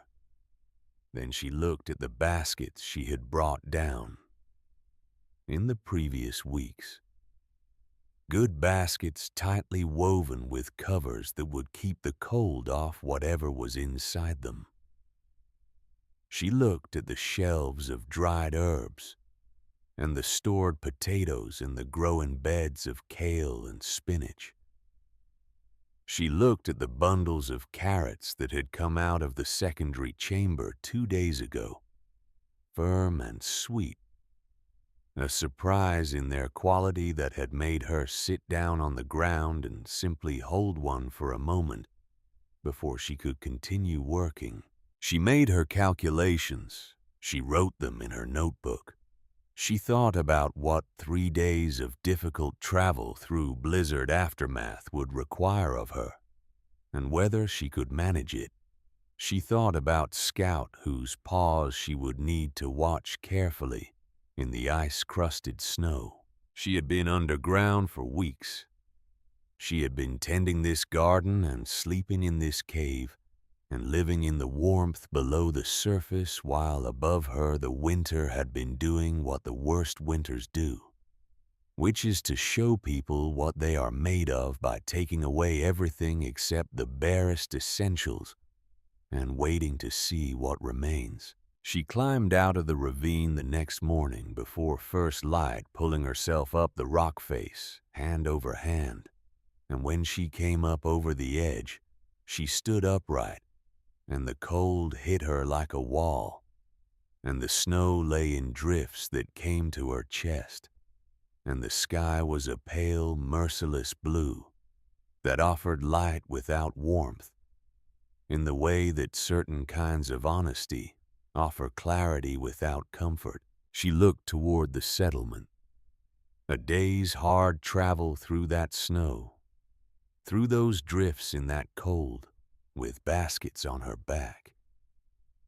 She looked at Scout, who was standing beside her with his paws in the snow and his eyes on her face, waiting for her decision, the way he had always waited for her decisions, with complete patience and complete readiness. She turned back to the ravine. She went back down. She began filling the baskets. She packed the baskets the way her mother had taught her to pack things meant to travel in cold weather, with the most temperature-sensitive items in the center, insulated on all sides by the more robust ones. The whole arrangement covered with canvas she had treated with rendered fat to shed moisture. The kale went in first, its leaves folded gently against each other. Then the spinach, the most delicate cargo. Then the carrots nested in dry straw she had brought down from the homestead barn weeks earlier. For exactly this purpose, the potatoes went in last, the firmest and most cold-tolerant of what she had, filling the corners and the spaces between other things with their solid, reliable weight. She had 3 baskets. She could carry 2 on the pack frame balanced against each other across her back, and carry the third in front with the canvas strap she had rigged to distribute the weight across her chest and shoulders. She had made this rig herself, adapting the design from something she had seen a mining surveyor use for sample cases in the territory. A simple piece of engineering that worked. because it distributed load across muscle groups that could sustain it, rather than concentrating the weight where it would cause the earliest failure. She tested the loaded frame inside the cave before she went up. She stood with the full weight on her and adjusted the straps, and breathed into the pressure of it, and made a final assessment of whether this was something her body could manage across the distance and terrain required. She concluded that it could, with the qualification that she would need to rest more frequently than felt comfortable and that she could not afford to fall. She looked at the cave before she left. She held the lantern up and swept its light across the planting beds and the stone shelves and the warm surface of the pool and the small clay pot sitting on the ledge where she had placed it.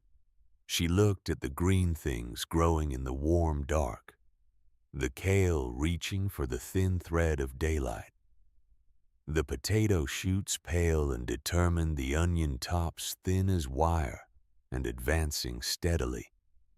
She had been tending this garden for weeks, and in that time it had become something she did not have a single word for. Not quite a home and not quite a responsibility, and not quite a purpose, but something that contained elements of all three, and was therefore larger than any of them individually. She blew out the lantern to conserve oil. In the darkness, the cave was not frightening. It was simply the darkness of a warm place, which is a different quality of darkness than the darkness of a cold one. She stood in it for a moment, feeling the heat from the pool on her face, smelling the rich earth and the green growth and the mineral water.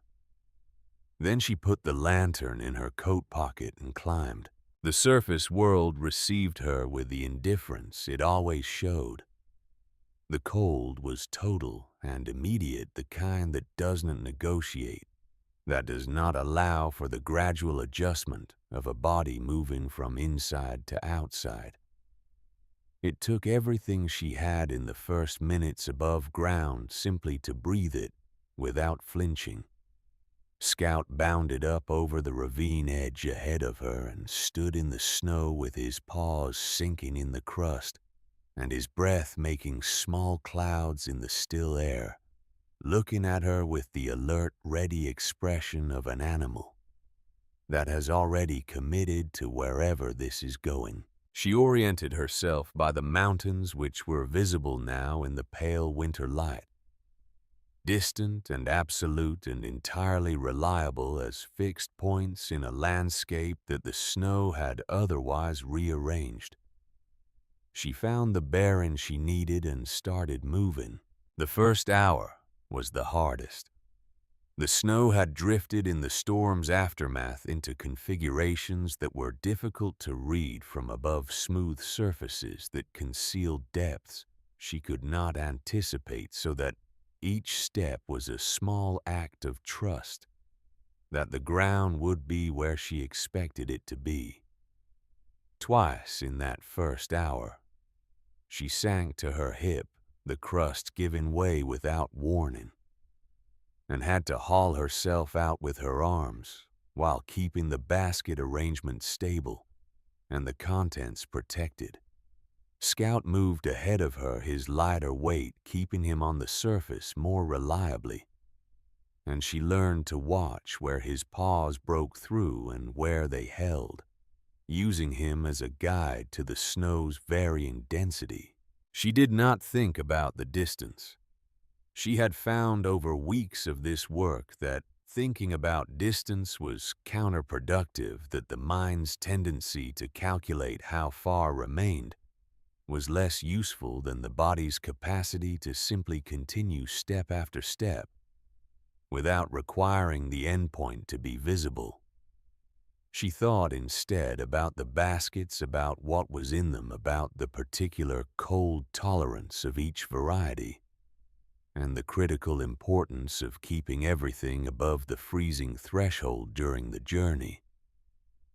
She thought about what she had packed, and whether she had made the right selections, whether the straw was sufficient insulation for the carrots, whether the canvas cover would hold against the wind if it picked up. She stopped at midday in a shallow depression in the terrain that blocked the wind on 3 sides. Not a comfortable stop, but a functional one enough to eat the hard bread and salt pork she had brought for the journey, and to let Scout rest his paws and eat the small meal she had prepared for him. She checked the baskets. Everything was within the acceptable range. She checked her own feet and hands and face with the systematic attention she applied to everything, looking for the white patches that indicated frostbite beginning. She found nothing that concerned her. She stood and adjusted the straps and continued. By late afternoon, the settlement was visible as a dark collection of shapes against the snow. The church steeple first, then the roof lines of the larger buildings, then the gradual accumulation of detail as the distance closed. She had been walking for 8 hours. Her back ached from the load with the deep structural ache of muscle that has been asked to sustain something for longer than it would choose to. Her feet were cold but functional. Her face was numb in the way faces go numb in sustained cold. A numbness that was not absence of sensation, but a reorganization of it. Everything compressed into the fundamental awareness of temperature and the fundamental task of maintaining forward movement against it. Scout was beside her when she reached the first house on the settlement's edge. She stopped in front of it and set down the front basket carefully, setting it on its flat base in the snow, and stood straight and pressed her hands against the muscles of her lower back, and breathed the cold air, and looked at the building in front of her. A curtain moved in the window. A face appeared pale and surprised, and then the face disappeared, and the curtain fell back, and she heard voices inside, and then the door opened. What happened in the next hour was not a triumphant arrival. It was more complicated than that, and more human than that, and more difficult to look at directly than a triumphant arrival would have been. People came out of their houses drawn by the word that moved through the settlement, the way urgent words always move through small communities in crisis from door to door and window to window with a speed that had nothing to do with any formal mechanism of communication. They stood in the snow and they looked at the baskets and the expression on the faces of people who are genuinely hungry when they see food. They had stopped believing was available is an expression that does not lend itself to simple description. It is not quiet joy. It is something more fundamental than joy, something below the level of emotion. That joy operates at something that happens in the body before the mind has processed it, before language has had time to catch up. A woman took a kale leaf from the open basket with both hands and simply held it for a moment, looking at it, and then looked at Eliza with an expression that Eliza found she could not hold the gaze of without looking away. Children were brought out to receive the fresh spinach leaves, small portions distributed with the careful attention to fairness that communities in genuine scarcity develop. Out of necessity, each child receiving the same amount. Each amount enough to matter. Eliza watched a boy of perhaps 6 eat a spinach leaf with the focused, complete attention that very hungry children bring to food, and she felt something move through her chest that made it difficult to breathe normally for a moment. Cecile appeared at the edge of the gathered people. She had come out without her coat, which told Eliza that she had left the house in a hurry, without the forethought she would normally bring to appearing in public in winter. She was 33 years old, and she looked in this moment younger than that, as though the winter had removed something protective from her face, and what was underneath was a woman who had been frightened for a long time and did not know how to say so. She saw the baskets. She saw the fresh vegetables real and vivid in the snow, impossibly green against the white. She stood looking at them, and then she looked at Eliza, and the expression on her face was not gratitude, not precisely, though gratitude was part of it. It was recognition. The recognition of someone who has finally understood something they should have understood earlier and who is now experiencing the compound discomfort of that understanding, the discomfort of knowing that what you dismissed was real and that your dismissal had a cost. She did not say anything. She came forward and put her arms around Eliza and held on.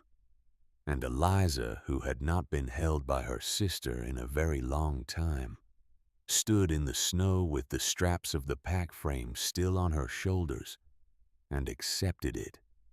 Garrett was not outside. She had not expected him to be. She saw him through the window of the house as she distributed the contents of the first basket to Dr. Aldrich, who had appeared and was receiving the vegetables with the focused, practical attention of a man who was already thinking about how to allocate them for maximum medical benefit. Garrett was standing at the window. He was a big man, her brother, broad in the way of men who have done physical work all their lives, and he took up a significant portion of the window frame. He stood very still, watching what was happening in the street below, and she had only a moment to see his face before he became aware that she was looking and moved away from the glass. In that moment, his face had held an expression she had never seen there before. It was not shame, or not only shame, though shame was visible in it. It was something more like the expression of a man who has just realized the full distance between who he believed himself to be and who his actions had revealed him to be, and who is standing at the edge of that distance looking across it and finding it much wider than he had thought. She turned back to Dr. Aldrich. He was a tall man with a long face that tended towards severity in its resting state, but that softened when he was focused on a task that mattered to him as it was softened now. He was examining the carrots with the attention he brought to clinical observations, turning one over in his hands, assessing its condition, its firmness, its color, the evidence it offered about the conditions in which it had grown. He looked up at her and said, "How?" She said, "A cave in the ravine on my father's claim. Geothermal water keeps the temperature stable. Good soil. The right seeds." He said nothing for a moment. She understood that he was reassembling his understanding of what she had been doing for the past several weeks, integrating this information against whatever he had assumed or been told, adjusting his model of the situation to accommodate evidence that was standing in front of him in a wooden basket in the snow. He said, "How much more do you have?" She said, "Enough for several more deliveries if I can maintain the pace. The garden is continuing to produce. I will need 2 days between trips to allow for rest and resupply. I can bring what I have stored and supplement with fresh harvest on each subsequent trip." He said, The people who need this most urgently are the children and the elderly. Can we prioritize distribution on that basis?" She said, "Yes. I will defer entirely to your judgment on allocation. That is your domain. Mine is growing it and getting it here." He looked at her for a moment with those long practiced eyes that had seen a great deal and made their peace with most of it. Then he said, "Your father's claim, the worthless ravine." She said, "That is what the territory maps call it." He said, very quietly, so that it was not quite a statement and not quite an apology, but occupied the uncomfortable territory between the two. I heard the will was read.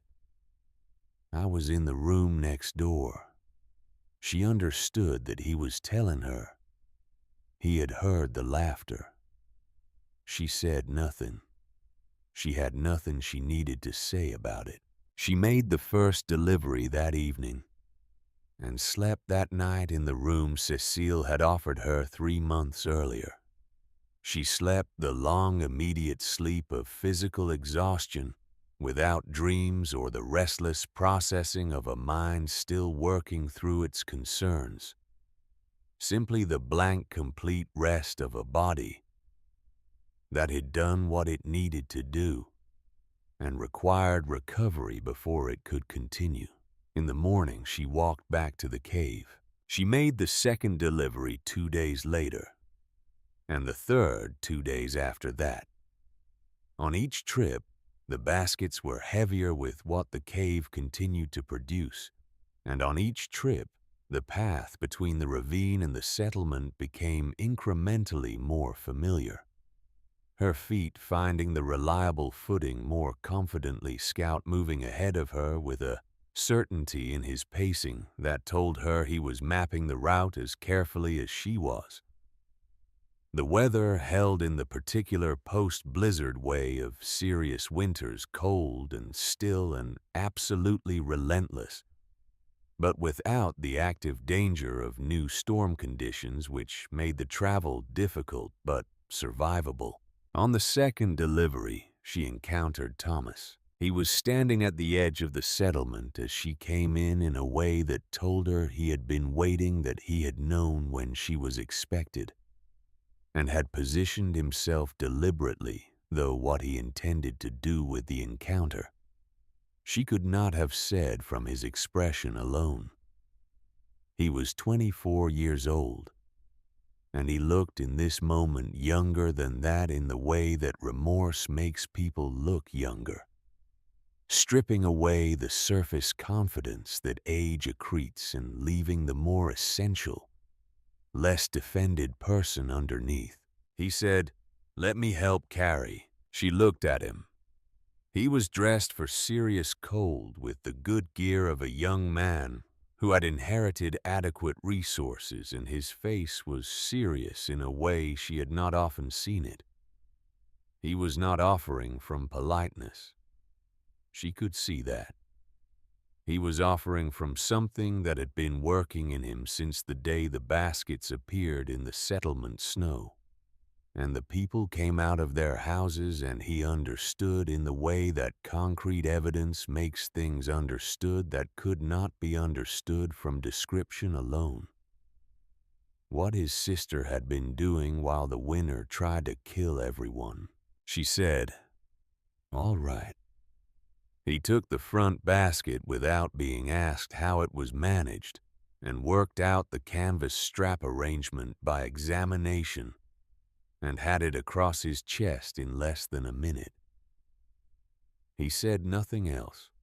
They walked into the settlement together, and he stayed through the distribution, helping carry portions to the houses of those who could not come out to receive them, navigating the settlement's snow-packed paths with the agility of someone comfortable with physical work. When the baskets were empty, he said, "I want to help with the next trips if you will have me." I know the north route better than the direct path.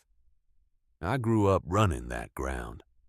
She said, come at dawn the day after tomorrow. Dress for long cold.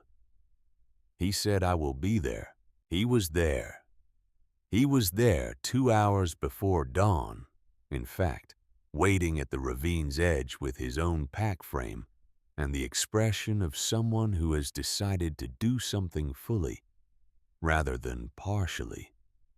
She let him come down into the cave. She watched his face when he stepped through the entrance and felt the warmth, and she saw in it a version of what she imagined her own face had shown weeks earlier. The first time she had come in from the cold and placed her hand on the warm water. A kind of recalibration, the physical and emotional reset of a person encountering something that requires their understanding of what is possible to expand. He stood in the cave for a long time without speaking. He looked at the growing beds and the shelves with their dried herbs and stored vegetables. He looked at the pool. He looked at the clay pot on the stone ledge. He did not ask about the pot. He seemed to understand from some instinct, or from the way it was positioned, that it was not his to ask about. He finally said quietly, Dad knew about this. She said he found it in 1866. He documented it for 20 years. Thomas stood with this for a long moment. Then he said, and he gave it to you. She said, yes. He said, because you listened. She said, because I listened. Ooh. He picked up the pack frame and began loading it with the carrots she had sorted the previous evening, handling them with a care that told her he understood their value. Not the commercial value, but the more immediate and more real value of food in winter food that had grown in the dark and the warmth while the world above was trying to empty itself of anything living. He helped her on 6 of the subsequent trips through the remainder of January and into February. He did not speak much during the journeys which suited her. He was useful and dependable, and he did not require her to manage his feelings about the situation, which was the most important thing he offered. He simply showed up and worked and carried the weight that he could carry and deferred to her knowledge of the cave and the route and the planting schedule in a way that was not servile but was genuinely respectful. On the 4th trip, he told her about the route he knew to the north. She had been taking the direct path, the most obvious line between the ravine and the settlement, which was shorter in distance, but demanding in terrain because it crossed 2 drainage areas that had drifted deeply. His route added nearly a mile in length, but avoided those crossings entirely and moved through a series of natural windbreaks that made the travel safer in uncertain weather. She evaluated what he told her, walked it with him once, and adopted it for subsequent trips. She told him he was right and that the route was better. He accepted this without the inflation of ego that might have been expected in a younger man receiving direct acknowledgement. He simply said, Dad used to run that route in winter. I followed him as a kid. She thought about that. About a younger Caleb Harrow moving through the winter landscape, learning the terrain building. The knowledge of his land that would eventually be distilled into a journal and a map and a locked tin box and a message pressed into paper in letters that required lamplight to read. About the particular kind of intelligence that understands the world by moving through it slowly. and paying attention to what it finds. She recognized it. She had always had it. She had simply not known until now where she had gotten it from. Garrett came to her in the third week of February on a morning when the temperature had risen slightly, and the sky had a quality that was not warmth, but was at least the memory of warmth, a suggestion that the season contained somewhere in its future the possibility of change. He came to the ravine's edge. He did not descend. He stood at the top and called down. And she came up because she had been expecting this and because she understood that there were conversations that needed to be had on level ground. He was a big man, and he stood large against the winter sky, his breath making clouds in the cold air. He did not, she noticed, look comfortable. He looked like a man who had prepared something to say and was now discovering that the preparation had not fully accounted for the difficulty of saying it. He said, "I want to apologize for the rope." She looked at him. He said, "The Callow brothers. I paid them. I told myself it was a safety concern. That was not honest." She waited. He said, "I was afraid of being wrong. I have been afraid of being wrong about this since before Father died. Since Cheyenne." He stopped and looked at the space between them and then said, without quite looking at her, "I tried to sell your land. I had no right to do that. I did not ask you. I am sorry." These were words that had cost him something. She could see the cost of them in his posture, in the set of his jaw, in the way his hands were still at his sides, with a stillness that was not natural to him, but that he was maintaining deliberately. A man holding himself accountable by force of will. She had not seen this in him before, and she recognized what it required and what it meant that he was doing it. She said, "I know. You believed what you believed. I know you didn't think there was anything here worth protecting." He said, "That doesn't make what I did right." She said, "No, it doesn't." They stood in the cold for a moment that was not comfortable but was honest. Then she said, "I need the stone steps built into the eastern face of the ravine. The descent is manageable now, but it will not be safe in wet seasons. I need rock work, proper anchored steps, and a railing system for the upper section. August can advise on the ironwork. What I need is someone with the physical strength and the willingness to spend time on it." He understood what she was offering. Not forgiveness, not absolution, not the erasure of what had happened. An assignment. A way to contribute something real that required his specific capabilities and that would leave something permanent and useful in its wake. He said, "I can do that. I will start when the ground permits in spring." She said, "Good. Come see August about the ironwork specifications before then." She went back down into the cave. He stood at the top for a while, she thought, though she couldn't see him from below, and did not go back up to check. Cecile came on her own terms and in her own time, which was the way Cecile did everything. Not from calculation, but from temperament, from the deep-seated need to approach difficult things at the pace that allowed her to remain herself while approaching them.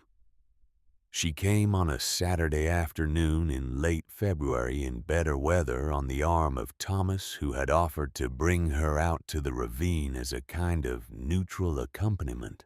She stood at the cave entrance for a long time before she went in. Eliza did not hurry her. She went about her work in the main chamber and let Cecile take the time she needed to prepare herself for whatever the cave was gonna show her. When Cecile finally came in, she came all the way into the edge of the pool and knelt there, the way Eliza had knelt on her first visit, and put her hand on the warm water. She knelt there for a very long time. She did not look up or speak. Eliza worked in the planting beds and the sound of the cave, the faint movement of warm air, the occasional drip from a mineral formation in the secondary chamber continued around them both. When Cecile finally stood, she said, "Show me how you did it." So Eliza showed her. She walked her through each section of the planting beds and explained the soil preparation and the selection of varieties and the principles of water distribution from the pool. She showed her the secondary chamber with its deeper soil and explained the temperature differential between it and the main chamber, and how that differential created different growing conditions that could be used to advantage by planting things with different needs in different sections. She showed her the dried herb bundles on the shelves and explained the method she used to dry them without losing their potency, which was slower than some methods, but produced a more useful result. Cecile listened with the focused, absorbing attention that she had always been capable of when something truly engaged her, an attention that she had often over the course of her life not applied to things that deserved it, because she had been too busy monitoring what Garrett thought, or what the settlement's opinion was, or what the safe and unridiculous course of action appeared to be. She listened now without that filter, and Eliza could see the difference in her face, the way genuine attention looks different from performed attention, fuller and more present and more useful. She came back the following Saturday and the Saturday after that. She began to understand the growing conditions in the way that comes from repeated direct observation, rather than description, developing a practical knowledge of what the cave required. That was her own, and not simply Eliza's second hand. She began to make suggestions, tentative at first, and then more confident as she saw that Eliza received them as what they were, the observations of someone who was paying attention, which were always worth considering regardless of their source. The winter eased in March, not warmly, not generously, but with the grudging incremental retreat of a force that has held its ground as long as it can, and is now giving way to something stronger than itself. The temperature rose by degrees. The snowpack softened at the edges. The light changed quality, acquiring the particular gold that winter light does not contain, the gold of a sun that is beginning to mean it again. The settlement had survived. People who had been close to serious harm were recovering. Dr. Aldrich, making his rounds in the improving weather, found the progression of nutritional deficiency halted in all but one household, where an elderly man named Potts had been too far along when the fresh vegetables arrived. Potts lived but barely, and his recovery was slow and required the attention Dr. Aldrich gave him with the exhausted, determined competence of a doctor who had done everything that medicine could do, and was now simply waiting to see if it was enough. It was enough. Potts turned a corner in the second week of March and began to eat with something approaching appetite, and when Dr. Aldrich reported this to August Muller on a morning when they both happened to be at the settlement's water pump. At the same time, he said it with the understated, careful tone of a man who does not want to claim too much, but who also knows what he saw and what it meant. He said, "She saved that man's life." He said it simply not as a dramatic declaration, but as a clinical observation, a statement of fact, based on evidence and on the logical analysis of cause and effect. August said nothing. He had known this was true for some time, and had not needed to say it out loud. That night, Dr. Aldrich went home to his study and sat at his desk for a long time. He was a man who had spent his entire professional life in the company of evidence, who believed as a matter of principle and of practice that evidence properly assembled and honestly interpreted led to truth, and that truth, however inconvenient, was preferable to the comfortable maintenance of prior assumptions. He held himself to this standard rigorously, or believed that he did. He thought about the morning the settlement received the first baskets. He thought about standing in the snow and looking at fresh kale and fresh spinach and fresh carrots, and the intellectual refusal his mind had initially mounted against the simple fact of them. The instinctive search for an alternative explanation the moment before. Understanding arrived when his assumptions were still working hard to protect themselves from revision. He thought about what he had assumed about Eliza Harrow.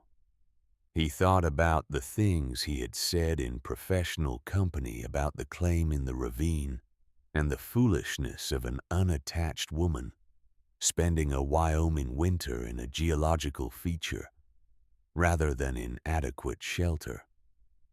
He thought about how certain he had been. He thought about the precision of that certainty and how little it had reflected the actual complexity of what was happening. He took out a sheet of paper. He was not a man who found writing easy, who found the arrangement of thoughts into language a natural process. He was better with the direct empirical record, the measurement, and the observation, and the clinical note. But he understood that what had happened in this settlement during the winter of 1886 to 1887 was something that needed to be recorded in a form that would survive the immediate community, that would carry the knowledge to people who were not here and could not see the evidence themselves. He wrote for 2 hours. He wrote about the geothermal features of the cave and what he understood of the geological mechanisms that sustained them, which was imprecise in the technical details, but accurate in its broad strokes.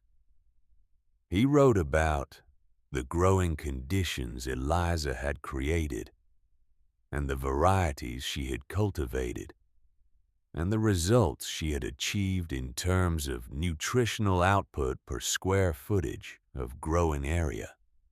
He wrote about the community's crisis and the role the cave's produce had played in resolving it, recording the specific cases of recovery he had observed and the clinical evidence supporting his assessment of cause and effect. He looked at what he had written. He read it twice. Then he wrote at the top of the page the heading that was standard for the kind of article he intended to submit to the territorial journal. He wrote his own name in the position where the author's name went, and he looked at it and he drew a line through it. He wrote instead, Eliza Harrow Pioneer. Geothermal Agriculture in Wyoming Territory. A practical account of sustainable food production in extreme conditions. with observations by R. Aldrich, M.D. He looked at this for a while. It was not a difficult decision. It was, in fact, the only decision that the evidence supported. She had done the work. She had conceived it and executed it and sustained it through conditions that would have defeated a less determined person, and had produced results that had saved lives. His role had been to watch and to record, and to allocate resources which were not unimportant roles but were not the central one. And he was not willing not, after a winter spent watching what honesty and evidence could achieve, in the hands of someone who refused to be deterred by what other people's certainty told her was possible, to arrange the attribution of this work in a way that was not honest. He sent the article to the Territorial Journal in the second week of March. It was published in April. By the time the article appeared, the settlement had entered the particular exhausted relief of a community that has survived something serious and is now faced with the task of understanding what the survival cost and what it meant. The conversations that happen in such moments are different from ordinary community conversation. They have more weight and more honesty, the kind of honesty that extremity produces that people move toward, when the social conventions that normally govern what is said and left unsaid have been stripped away by shared hardship. People talked about the winter with a directness that surprised them. They talked about what they had feared, and what they had done, and what they wished they had done differently. They talked among themselves and sometimes to Eliza directly about the cave, about what it had meant to see those baskets in the snow, about the particular experience of being given something that you did not deserve, in any sense that you could calculate, because you had not prepared it and had not built it, and had not believed in it, and had not in fact done anything to earn it except be present and in need. The settlement began to call the cave Harrow's Spring, not officially, not through any formal process of naming or recognition. Simply the way communities name things that matter to them organically, and without announcement, the name appearing in conversation, and then in more conversations until it had established itself as the thing the place was called. Harrow's Spring. The name carried both the family name and the thing itself, the underground water source that had made everything possible. And Eliza heard it the first time from a woman she barely knew, who mentioned it casually in the context of asking how the spring was producing in the improving weather, as though the name had always existed. It had, she thought. It had simply been waiting for the right winter to make it necessary. In late March, a letter arrived addressed to Eliza Harrow at the Territorial Postal Office. It was from a man named Professor Whitfield at the University of Colorado, who had read Dr. Aldrich's article, and who wrote with the careful, hedged excitement of an academic who has encountered evidence of something significant and is not yet certain how significant it is. He asked if he might visit the cave and document the growing conditions for an academic study he was developing on the potential for geothermal agriculture in high-altitude and extreme climate regions. He said he would provide his own equipment and require nothing except access and the opportunity to observe and ask questions. She wrote back and said he was welcome in May when the ravine would be more safely accessible. He came in the second week of May, a slight man of 50 with spectacles and an astonishing quantity of documentation equipment, notebooks and measuring instruments, and a camera that required a significant amount of setup, and that Scout examined with deep suspicion before concluding it was not a threat. He spent a week in the cave and its surroundings, documenting everything with the methodical intensity of someone who understands that what he is looking at may not exist anywhere else in quite this form, and that the documentation is therefore urgent. He asked good questions. He asked about the soil preparation and the planting sequences and the relationship between pool temperature and ambient cave temperature at different seasons. He asked about the specific varieties she had selected and why, and she answered from the experience of the winter and the knowledge of her father's journal, distinguishing carefully between what she knew from direct observation and what she had inherited from her father's 20 years of documentation. He was respectful of the distinction. He was respectful, she found, of everything he encountered in the cave of the evidence and its limits of what was known and what remained uncertain.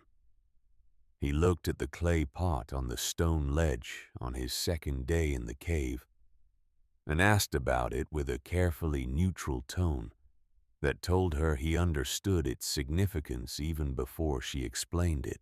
She told him what she knew, which was what her father had written, and what her own examination of the alcove had confirmed. He listened and made no assumptions. He said that the archaeological context was beyond his specific expertise, but that he would note it in his documentation and recommend that someone with the appropriate knowledge examine it. He said, "Whatever was here before it was being used for the same purpose. The earth offered something in this place and people found it and used it to survive. That is a longer history than any of us have." She said that is what my father believed. He published his paper the following year. It was read by people she never met, in places she would never go, and it carried her name and her father's name and the name Harrow Spring into a record that would outlast the winter and the settlement, and eventually, in the way of all things, even the people who had made it. Garrett built the stone steps in the spring. He came with tools and with a focus she recognized because she had seen it in her father, and had always recognized it as the best version of the Harrow family's character. The willingness to commit entirely to a physical task, and to execute it with a care that had nothing to do with how long it took, or how difficult it was. He built 12 steps cut into the eastern face of the ravine, mortared with a mixture he and August devised together, and a railing system of iron handholds that August forged, and that were anchored into the stone with a permanence that spoke of something intended to last. The work took 3 weeks. He did not do it quickly, and he did not do it shabbily. He did it the way their father had built the homestead's fence lines, each element true and solid, and placed with attention to how it would hold up, not just now, but in 10 years and in 20. When it was done, he stood at the top of the steps and looked down at them and said nothing. She stood beside him and looked at what he had made. She said, "They are good steps." He said, "They will hold." She said, "I know." They stood for a while longer.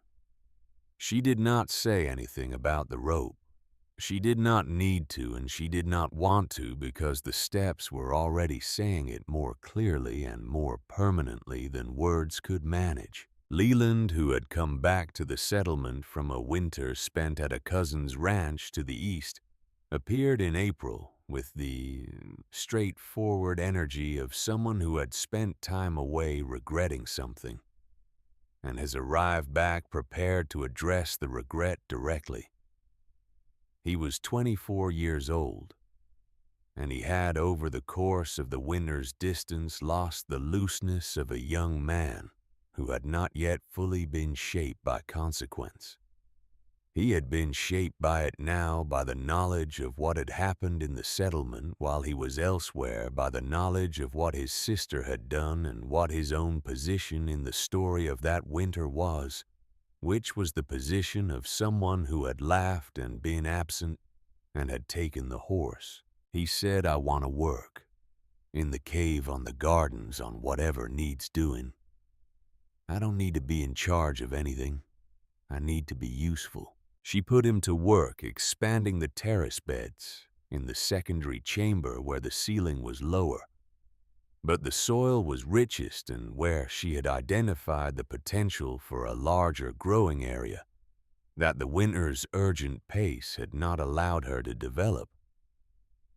He worked well with his hands, better than she had remembered, with the same physical intelligence that Garrett had, but with a more natural patience, a willingness to do the preparatory work carefully that she had not expected from him. He found better soil. He had spent the winter on ranch land and had, in the practical way of someone trying to fill difficult days with useful activity, paid attention to the terrain around him. And when he came back, he brought with him the knowledge of a hillside deposit 2 miles north of the ravine, where the soil was exceptionally rich, better than what she had been importing from the homestead barnyard, a discovery he was genuinely proud of, and that she could see the pride in the way he described it. The specific pleasure of someone who has found something by paying attention to the right things. She sent him to get it. He made 4 trips with the pack frame and brought back enough to extend the secondary chamber's beds significantly. She tested the soil and found it was everything he had described, and she told him so without qualification. He said Dad would have found it eventually. She said he would have found it in about 1890 based on the expansion plan he outlined in the journal's later sections. Leland laughed. It was a short sound, surprised, and then he caught himself and looked at the ground, and then looked back up at her with something in his eyes that was more honest than laughter. He said, "I'm sorry I laughed. At the will reading. I know that doesn't fix it." She said, "No, but I heard it." He said, "Good." In the evenings of that spring, when the work was done for the day, and the cave had settled into the particular quietness that came after the hours of activity, she sometimes sat beside the pool and read from her father's journal. Not from need, not from unfamiliarity with its contents, but from the simple desire to be in his company in the way that the journal made possible. She had added to it through the winter, as she had promised herself she would, filling the blank pages at the back with her own documentation, her observations and measurements and experimental results, and the adjustments she had made based on what she found. The journal was now a document in 2 voices. Her father's steady, careful hand in the earlier sections, and her own slightly smaller, more compressed writing in the later ones, and reading through it felt like a conversation that had crossed years and death, and the particular barrier that exists between what people intend to say and what they manage to say before time runs out.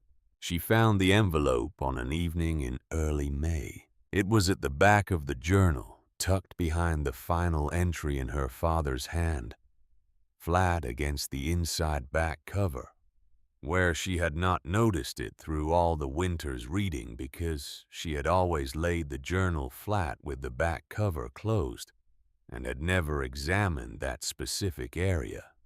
She might have gone on not noticing it, except that a habit of thoroughness she had developed over the course of the winter's documentation made her on this particular evening open the journal to its full extent and fan the pages and examine each section with the care that the document deserved. The envelope was there, her name written on it in her father's hand. She sat with it for a while, without opening it. Scout came and lay beside her and put his head on her knee, and she put her hand on the back of his neck and sat in the warm quiet of the cave, with the still water of the pool reflecting the lamplight and the green things growing around her in the dark, and the envelope in her other hand. Then she opened it. The letter was written in her father's hand, the same hand she knew from the journal, steady and deliberate and never wasteful of space or language. It began without salutation because Caleb Harrow was not a man who used language he considered decorative. He wrote, "If you have found this letter, you have done what I believed you would do, and I find that I am not surprised, which is itself a kind of proof of something I have always known about you. You listened when I told you about this place, and you trusted what I told you, and you did not require the world's confirmation before you were willing to believe it." He wrote about each of his children briefly, and without cruelty, the way a man writes who loves his children and has spent years watching them and has made his peace with who they are. He wrote about Garrett with a complicated pride that acknowledged his capabilities without flinching from his limitations. The particular pride a parent has for a child who is more capable than they believe themselves to be, and less capable than they believe themselves to be in the same moment. He wrote about Cecile with an affection that surprised Eliza, a tenderness for the daughter who had spent her life accommodating herself to what the world expected, written with the understanding of someone who recognized that accommodation as a form of survival, and not only as a form of weakness. He wrote about Leland with the warm, slightly exhausted love of a parent for the youngest child, the one who arrived last and changed everything about how the family understood itself, the one who was still becoming something. Then he wrote about Eliza. He wrote, "You were 13 years old, and I told you about the cave, and you sat and listened for more than an hour. And what you asked me when I had finished was whether the ferns changed color with the seasons, not whether it could be sold, not whether the territory surveyors knew about it. You asked about the ferns because you were interested in the cave as a living place, as a place where things grew, and that told me everything I needed to know." He wrote, "I have been watching all four of you for as long as you have been alive. The way a person watches things that matter to them with attention and patience and the willingness to be wrong, but also the willingness to trust what the evidence shows over time. The evidence about you has been consistent your entire life. You pay attention. You do not require applause to continue doing the right thing. You believe in what cannot yet be proven when the evidence of your own observation supports it." He wrote, "The cave is not a gift. I want you to understand that. The cave is a responsibility and a form of knowledge, and if you are willing to receive it this way, a companionship. It has kept me company for 20 years. I have sat beside the pool in every season and thought about things I needed to think about, and found consistently that the warmth of the earth is a good environment for thinking. I hope it will be that for you as well. He wrote, "Near the end, I am not afraid of dying. I have had a good life on good land, and I have 4 children. And I have spent 20 years knowing about a place where things grow in winter, when they have no business growing, which is a kind of miracle that I have never been able to fully reconcile with any other understanding of the world. And I have found that I do not need to reconcile it. It simply is. The earth is warm in that cave, and things grow there, and people have been kept alive by it, and that is enough." The last line read, "You never asked me what the cave was worth. You just listened. That is why it belongs to you." She sat beside the warm pool for a long time after she finished reading. She sat until the lamp needed oil, and she added oil and sat longer. She sat until Scout, who had been asleep against her leg, raised his head and looked at her with those patient, level eyes. And she looked back at him. And the thing that had been tight in her chest since she began reading loosened slowly, not all at once, but in the gradual way of things that release when they have been properly held. She folded the letter and put it back in the envelope and put the envelope in the journal, in the same place it had been behind the last of her father's entries, and before the first of her own. The journal, which had begun as one man's 20-year account of a secret, and had become one woman's record of a winter, now held in it, in an envelope between 2 different handwritings, the thing that had made both of them possible. She closed the journal. She put her hand on the warm surface of the pool, the way she had on the first day, the way she had on every day since this particular warmth, rising from this particular depth, through this particular stone, constant and patient, and entirely indifferent to the seasons above. The spring came. Above the ravine, the snow retreated from the high ground, first and then from the lower terrain, moving back up the hillsides the way retreating things move slowly and in stages, and with occasional reversals that suggested the possibility of return, but did not ultimately prevent the larger withdrawal. The creeks ran fast with meltwater, and the first ground-level vegetation appeared along their banks, tentative and pale, and entirely serious about its intentions. In the cave, nothing changed with the season.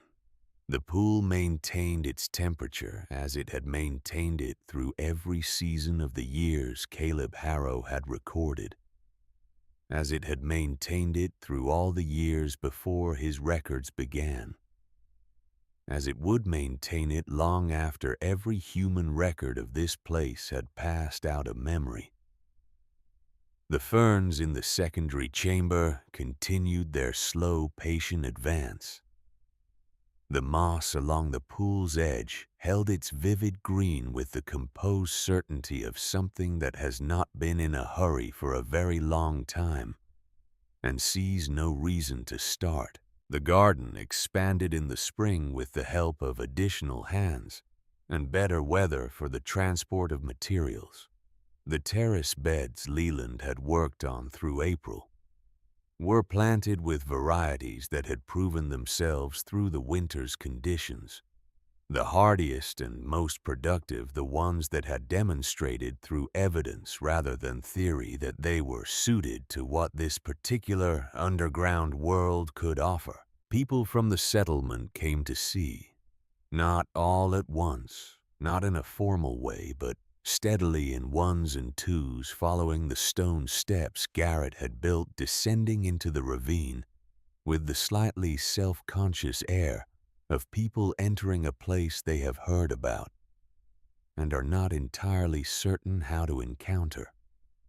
She showed them the pool and the planting beds and explained, when asked, the principles of how the system worked. She did not dramatize it. She did not minimize it. She explained it the way her father had explained things, as a set of facts, organized by observation, with the implicit understanding that the facts would be sufficient on their own. Some of them wanted to know how she had endured the winter alone. She said she had not found it lonely in the way people seem to assume, that the work had been absorbing, and Scout had been present, and her father's journal had been good company. This answer did not satisfy everyone, which she understood, because people who have not experienced purposeful solitude tend to interpret all solitude through the lens of loneliness, and the distinction is difficult to convey without having lived on both sides of it. Some of them wanted to know what she would do next. She said she would continue growing food through the next winter and the winter after that, refining the techniques she had developed and expanding the growing area as conditions and resources allowed. She said she intended to keep detailed records and to share what she learned with anyone who found it useful. She said she thought the cave could supply the settlement indefinitely, and possibly beyond it if managed with the same attention to its specific requirements that any productive piece of land demanded. She said all of this in the straightforward manner of someone reporting on a project in progress rather than a triumph completed, because that was what it was. A project in progress. A set of conditions that would continue to evolve and require observation and adjustment, and the willingness to be wrong about specific details while remaining confident in the foundational principles.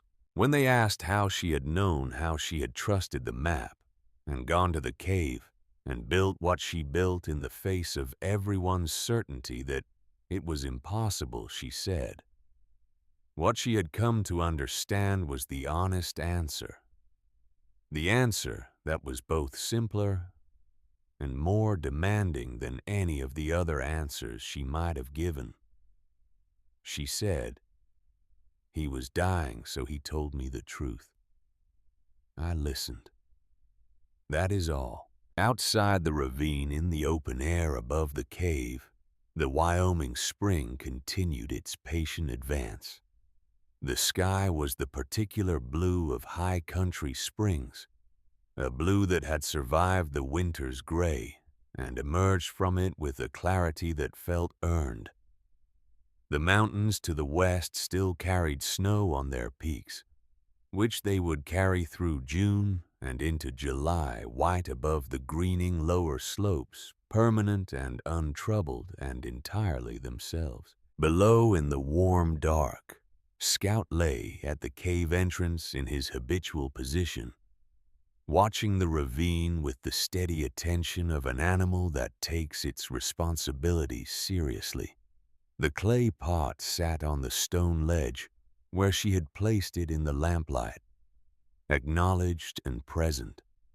The plants grew in their careful rows in the rich, warm soil, and the pool breathed its ancient heat across the chamber, without urgency, without drama, without anything resembling the performing of a miracle, simply warm, simply constant, simply there as it had always been there, waiting for someone patient enough to find it.